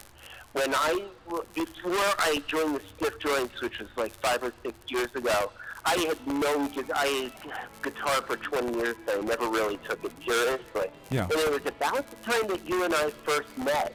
And I remember once we were hanging out at Ken Walsky's house, and you had a guitar out, and you were playing a few chords or whatnot, and then you stopped playing because you had finger issues and switched over to piano or something at that point. But I remember you then trigger fingers, actually being kind of a talented guy. Oh, hey, you know what? I appreciate that, but I've discovered the joys of electric guitar because Stephen Kuspilich gave me one of the knockoff Stratocaster, and a little Jim Price gave me a little cheap amplifier, and I have discovered that when I am partaking cannabis, and then I give myself a YouTube lesson on any guitar part I want, that I am increasing my skill level now faster than I ever have in my life. And Kathy's son was just telling me yesterday, he goes, you know, Jim, over the last couple of years, I've heard you play the guitar. You've gotten incredibly better. So that's a compliment. And, you know, I just think we should play some time together, do a couple cannabis-related songs. Lefty plays bass, right? Lefty, do you play bass? I can play a little bass, sure. Well, So, Jim Price, by the way, Jim Price is a bass player. Yeah, get Jim Price. He is not just a bass player. He's like the he is awesome. Yeah, I've seen him play, and You know what? he's awesome. We'll just have to prepare a jam session. Maybe we'll do it, you know, for one of the podcasts. Getting late for that. Yeah, I want to sing. Due for just a hangout jam session. I want to sing, man. I want to do some Johnny Cash. That would be a lot of fun. Johnny Cash. I'll sing some Johnny Cash. That would be a lot of fun. Maybe we'll just sit up at a bar somewhere. Yeah, we could go jam it. We could jam at the joint. We could do jamming at the joint. Jamming with the joint. Hey, you know, we are booked. I think it's January 21st at the Ringside Pub in Caldwell. So, you know, maybe we can make that happen. You know, but anyway, we got to do that because there are some good cannabis-related songs. You know, I'll never smoke weed with Willie again. That's a brilliant yeah, one, right? is it not? You know, stuff like one that. Toke over the line. Well, we'll change the words a little bit. I wanna smoke weed with Willie again. You know, But whatever. let me ask you this. Sure. Rather than leading with the decrim bill next, what if we made the approach to say, hey, you have this medical program in place. Musicians in the Garden State would also like to get some legal access. They're already getting it in the underground market. Is there a way that we could open up safe and legal access to musicians, to maybe surfers, you know, places where cannabis is infused with the culture already, Well, you and know, start to build a system of safe and legal I know a good friend of mine through work that I do is a really good surfer, lifelong. He's got the whole culture attitude. He's probably about like 26 by now, but he drums. He's a drummer. And he wants to jam. He says, man, we'll just come by. I'll keep you a beat. You play some blues all by yourself and whatever. And have drums. We'll travel with him. You know, if we ever getting together sometime, I think it'd be a lot of fun because a lot of what we play is jamming type stuff, you know. And I think we'd all be comfortable with that. It would just be a lot of fun anyway. So, yes, it does have to do with cannabis because I'd probably be smoking some then while we do that, or just before if I'm not allowed wherever we are. And I'm copping to that so that way we can talk about it on our podcast and we're topical. I love it. I'm the guy that always says, does this have to do with cannabis when we're talking on the podcast? So I thought I'd do the 1 degree of separation thing and validate why I'm talking about this with you. I get a kick out of me. I can't help it. That's probably not mental health in action there, but whatever, you know. But, you know, it would be nice to open up safe and legal access to the musician community. I think they would look at it really favorably. Maybe we could start something because, you know, I know people in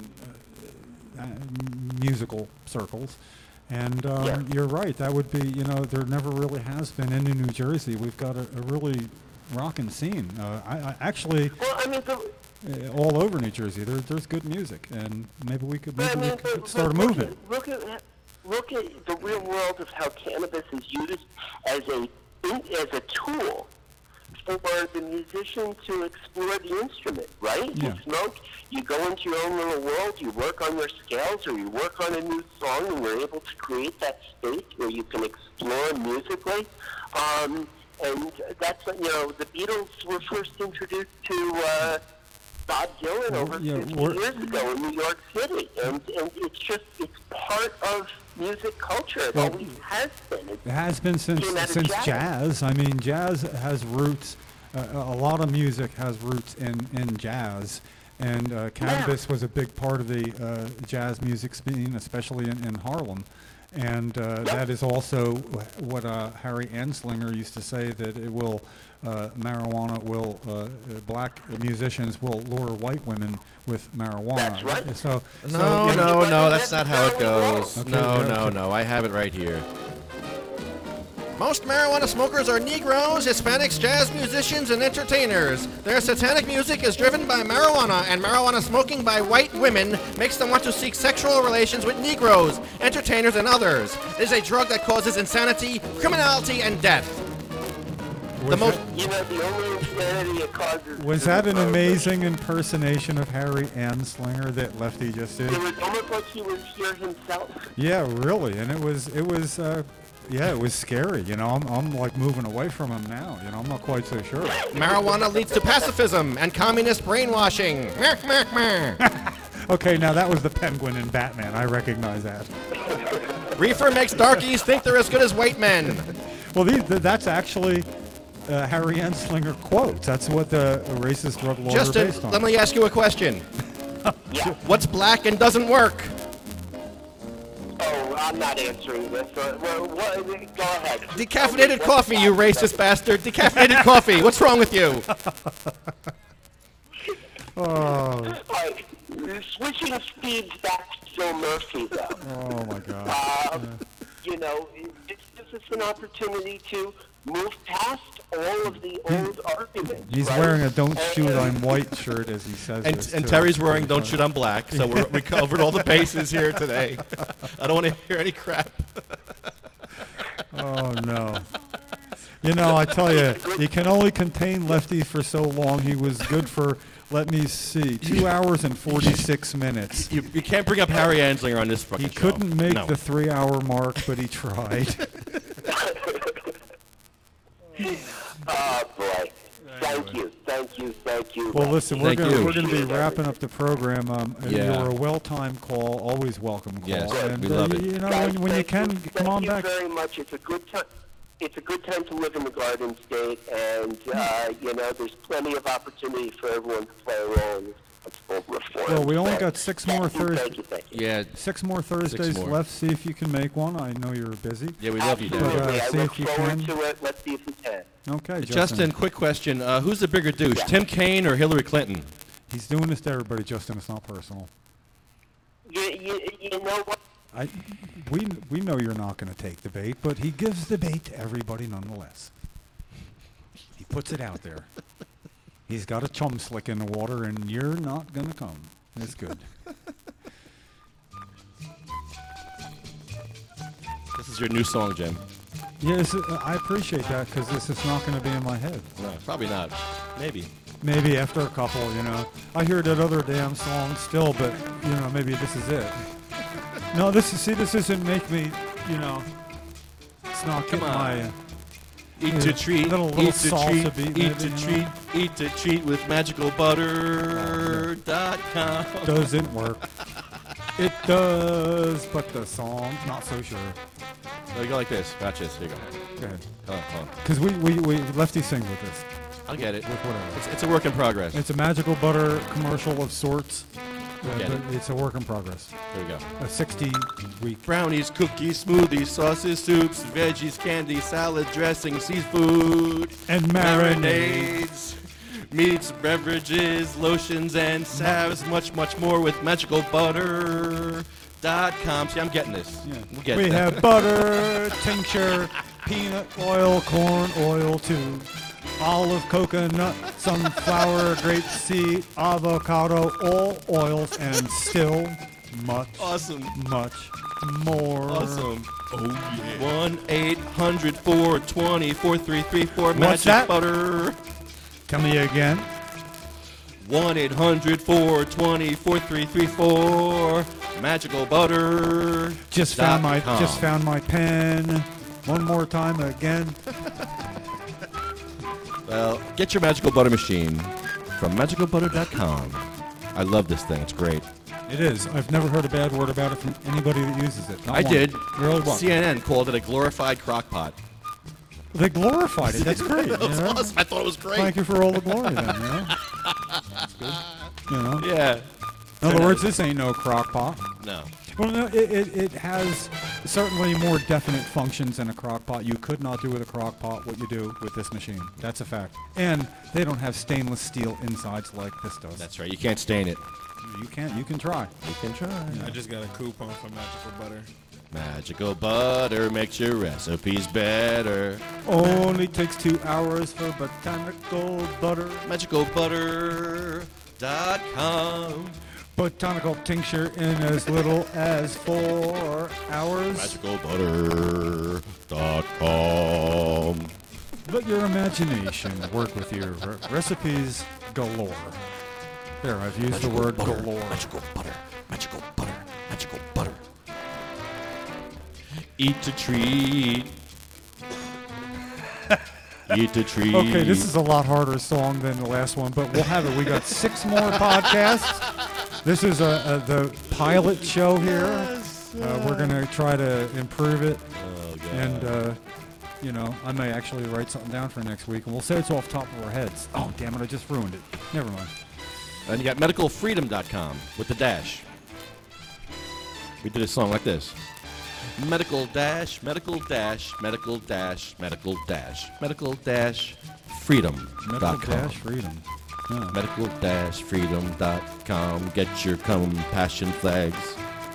Medical-freedom.com has the medical marijuana flag. It's trademarked and registered with the Library of Congress. And it has an L, the flag with an L. Yeah. They come in 3 sizes. The little desktop version, right here in my hand, on the desktop. A 1-foot flag and a much larger 3-foot flag. And William Haney has been a big supporter all along for everything we do, so we support him in his medical-freedom.com efforts. So thank you CMMNJ for supporting the podcast. Yeah! CMMNJ rocks! So you pull back off the mic, you know how that works. SativaCross.com, NewJerseyWeedman.com, Canaprint, that's Blue Planet Biotech. That's new. I haven't heard them before. Yeah, they're pretty good. Okay. Canaprint. Welcome to our list. And CanaSense. CanaSense, you can get your medical cannabis card from California from CanaSense. From Neil Schlott. We should have called Neil today. We'll call him next week. Yeah, next week we got to call Neil. Yeah. He's been texting me. I meant to get I can't say. Oh, Cannabis Trading University. Yes. Is that New Jersey? That's everywhere. Oh. Okay. Are you gonna? All 50 states. Nice. You gonna grow weed like you did when you were 8 years old? You grew some good weed when you were 8 years old, didn't you? That's pretty. That's statute of limitations. Okay. I'd say yes even if I didn't, because I'd sound really cool. In school. That is the coolest. I had honor roll. You were on honor roll. Honor roll. And you were using cannabis. I consumed no cannabis in high school. You know why? Nobody asked. Nobody said, Jim, would you like some? It was in 1966 through 1970, late 66 to early 70. It was the freaking 60s. Nobody asked. I saw a kid in a class I took because I aced all my science courses and you still had to take something, so I took consumer economics, like to know how to make change. And the guy in front of me used the slant of the desk to clean seeds. Did not turn around. Billy Nivison, the late, great Billy Nivison, never asked me, Jim, would you like some? He lived across the street from me. I had to go to college. I had to go to college to learn. Yeah. I could have been, well, actually, I did pretty good in school, too. But I would have liked to have said I used cannabis and did even better. I think I could have been like valedictorian. I could have. Yeah, it opens up the mind. You know, if I find one thing, that if I wanted to study something or do something or take a lesson off YouTube, if I have a couple of puffs as I'm getting started, not before getting started, because I don't get distracted.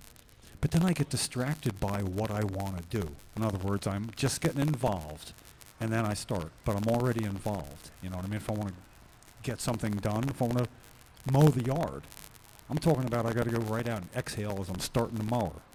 And then I'm going to be the best mower you ever saw. I mean, it's going to be like perfect.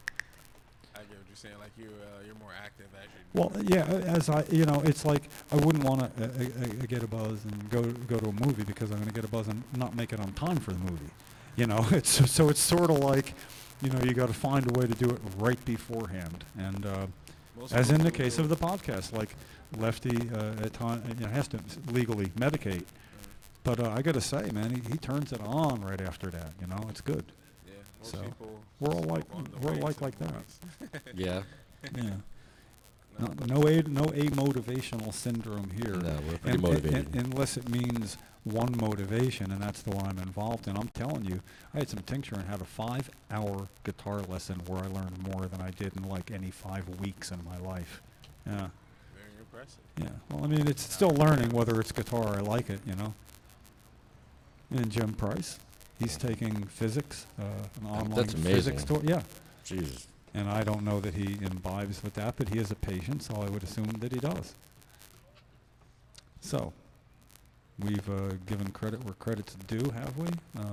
No, we have to go to Legalize for Lorelei. Yeah, okay.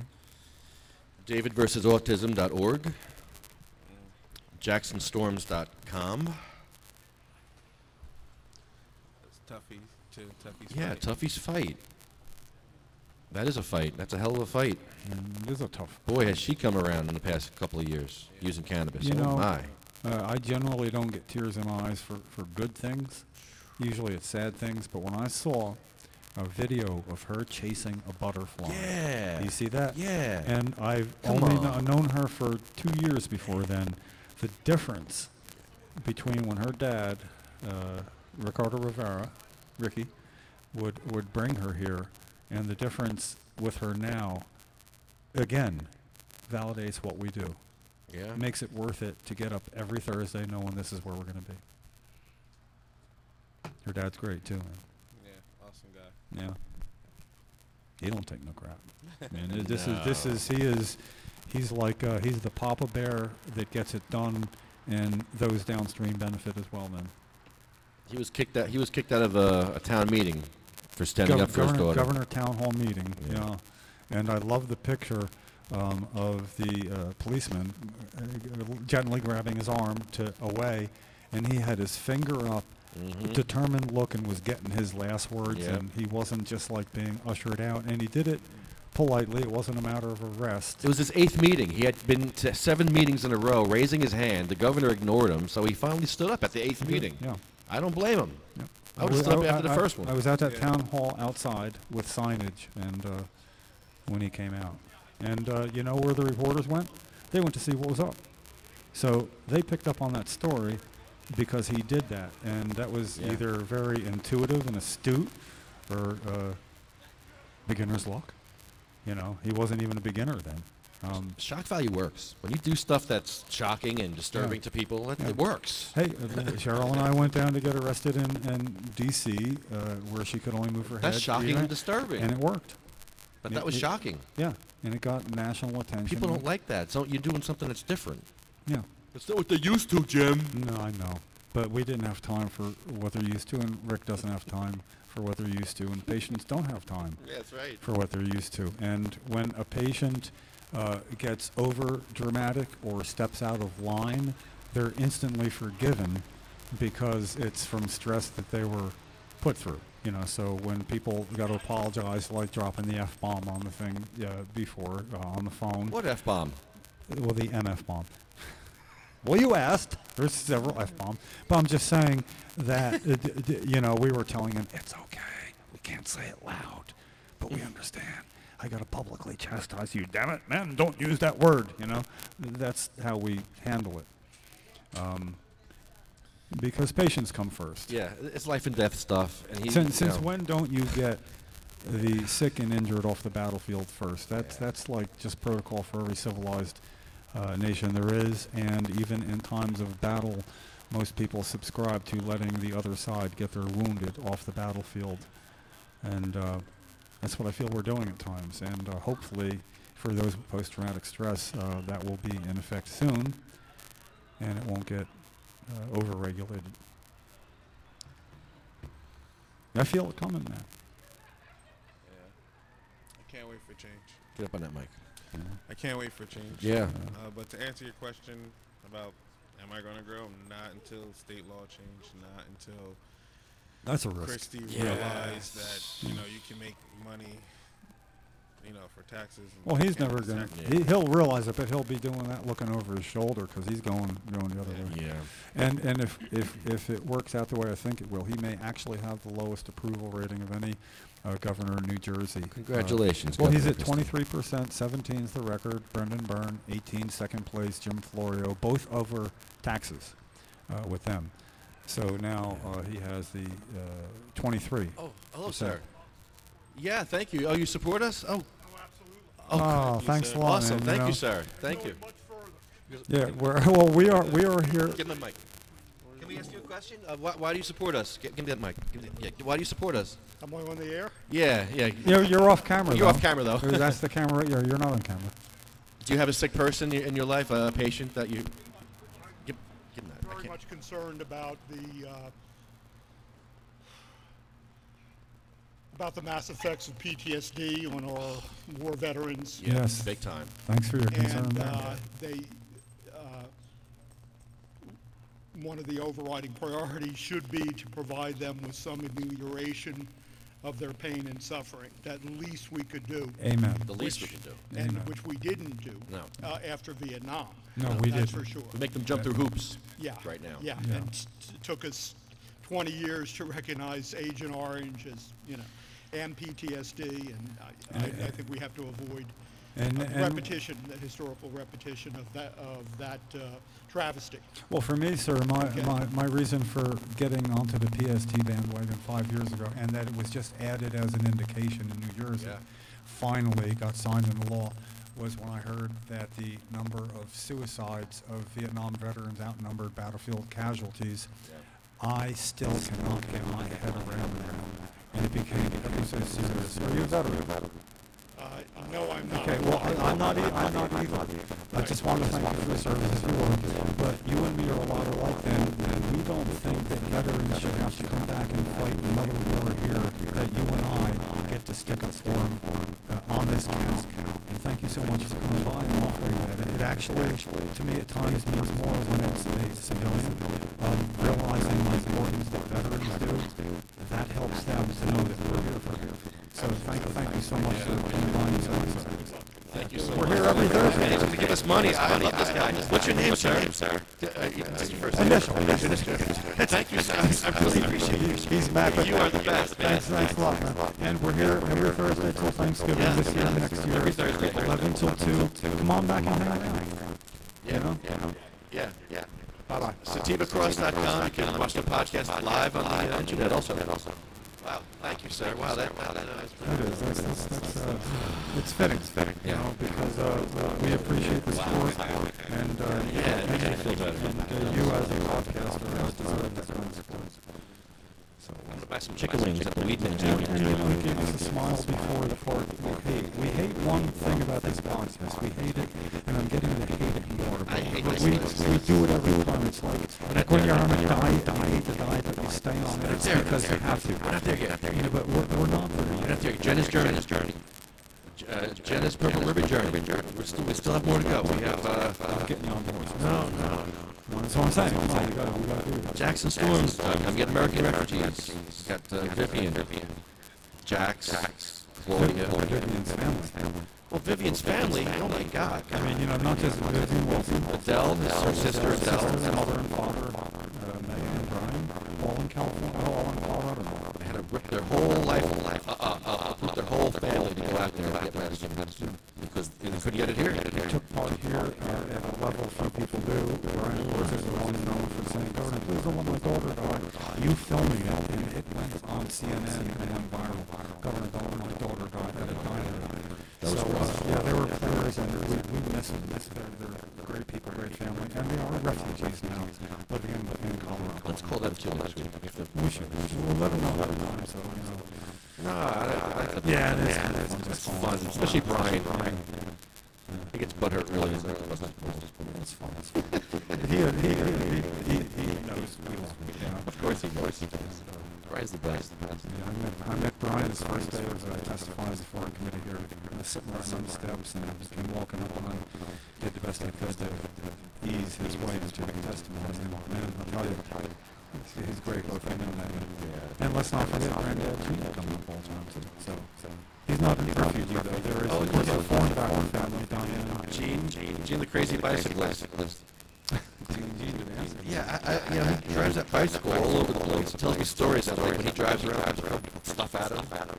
People throw stuff at bicyclists. Who the hell would throw a bottle at a bicycle? As a hitchhiker, I have things thrown at me. Let me tell you, you know, an apple coming at 50 miles an hour makes a sound on your chest like this. Yeah, I caught that. I mean, in the chest once, I tried to. Wow, you've had that experience too? Then I made the mistake of going, come back here. I did that alone. Ex-girlfriend threw chicken nuggets at me one time. Chicken nuggets? From a movie club? Literally, she drove oncoming traffic just to hit me chicken nuggets.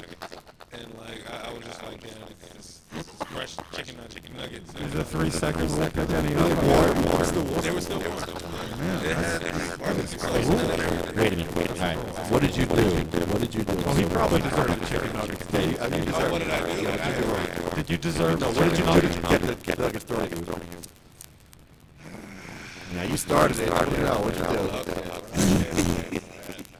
do? He basically just had like a relationship that is at work, and then it just happens to fall into like, wasn't like we're named platonically, we were just night friends, but I decided that it was too much because I had another friend that I actually cared about, so I was like, she's the one that I want to be with, and kind of tear it off, and she didn't like that too much. So well, you were probably the chicken nuggets were better than a lot of things you could have got thrown at you. I was just amazed that like she came to like oncoming traffic. Mind you, she's on like the other side, and I'm walking towards north, and she's coming south. Well, at least she didn't leave your clothes. No, not a good. Didn't get a chance to like live like that. So well, that would have been more than chicken nuggets if you did. You would have got far. You would have got 20 points. It wouldn't have been in the chest. It hit me in the face, and I had a brand new outfit. You could have like opened your mouth. I caught the right across the nose. The chicken nuggets hurt when they hit that. At that speed, What do you say? Where'd you get that pump? I got a chicken McNugget. It was hurt emotionally more. Because I had like a nice shirt. It was pretty cool. I was on my way to pick up my check, and I got hit with chicken nuggets in my can. My boss asked what happened to me, and I'm like, Did you tell him the chicken? I didn't want to tell him, but then the thing is that I worked at a dietary or a nursing home. And it just so happened that they were actually cooking chicken nuggets. So it was like, it was funny about chicken nuggets. You got a PTSD about chicken nuggets. Yeah, definitely. Wow. To this day, I will not get chicken nuggets.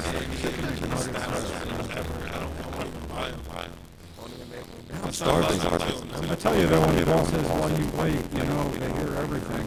You could have given the one he wanted, and right below him. I was attacked by a chicken nugget. I'm sorry. Well, no, I told other coworkers, and like they went up telling him, and he was just like, "Well, that's what you get." What do you expect? They crazy women. That's what happens. You mess with a woman, you get a nugget. You know, bull. Crazy women are fun, aren't they? They are. And that's what it seems like to attract me. I'm attracted. Or date crazy. Because I'm crazy too. I would say less than 1 quarter. 1 quarter crazy. All right. Well, I guess we'll start the list. We have no choice. We could not do this part. We would both feel it.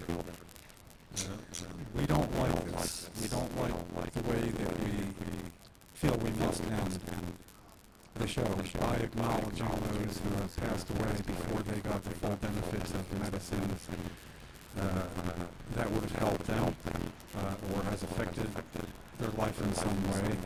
And we like to acknowledge that by mentioning some, whatever comes to Lefty's mind. We can't mention everybody, so it's sort of a consciousness stream of thought.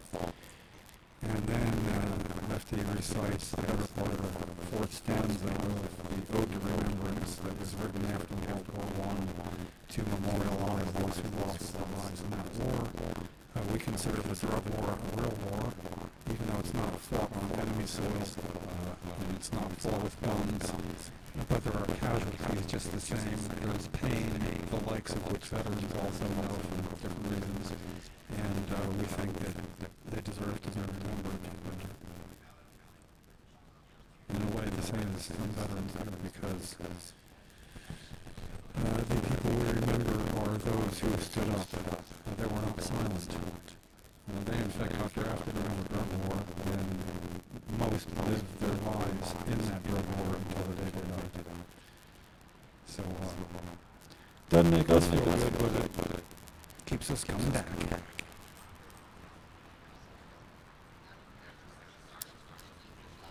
Cheryl Miller. Diane Rockefeller. Sabina Rose. Janet.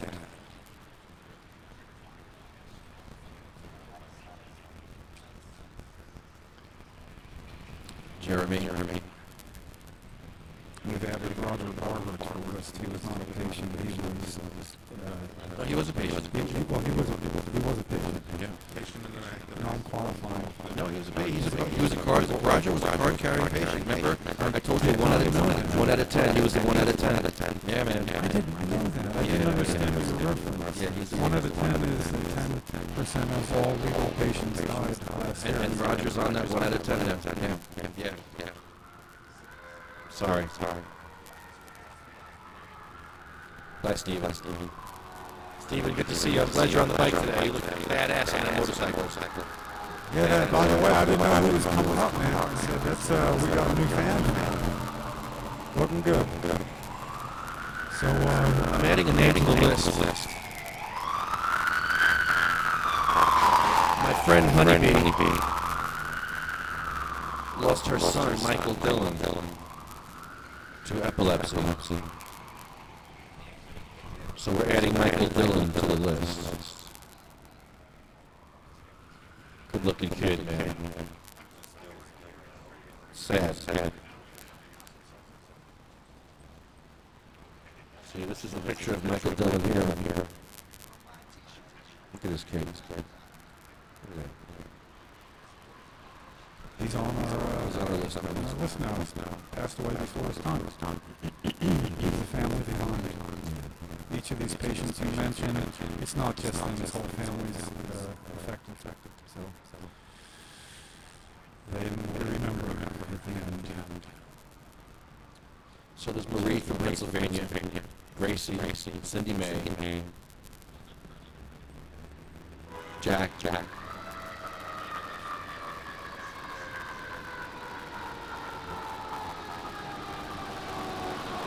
Kinds of lens and ambient noise, emergency vehicles going by the right.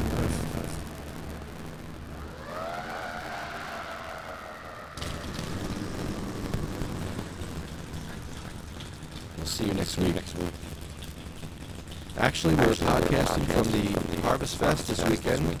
I'll be posting when we are podcasting. I'm not sure when, but Friday night, Saturday night, we'll be back on the air. It'll be posted on the Coalition for Medical Marijuana Friends Coalition page, and maybe we'll put it on the website too. But we still have to end with the Code to Remember. Yes.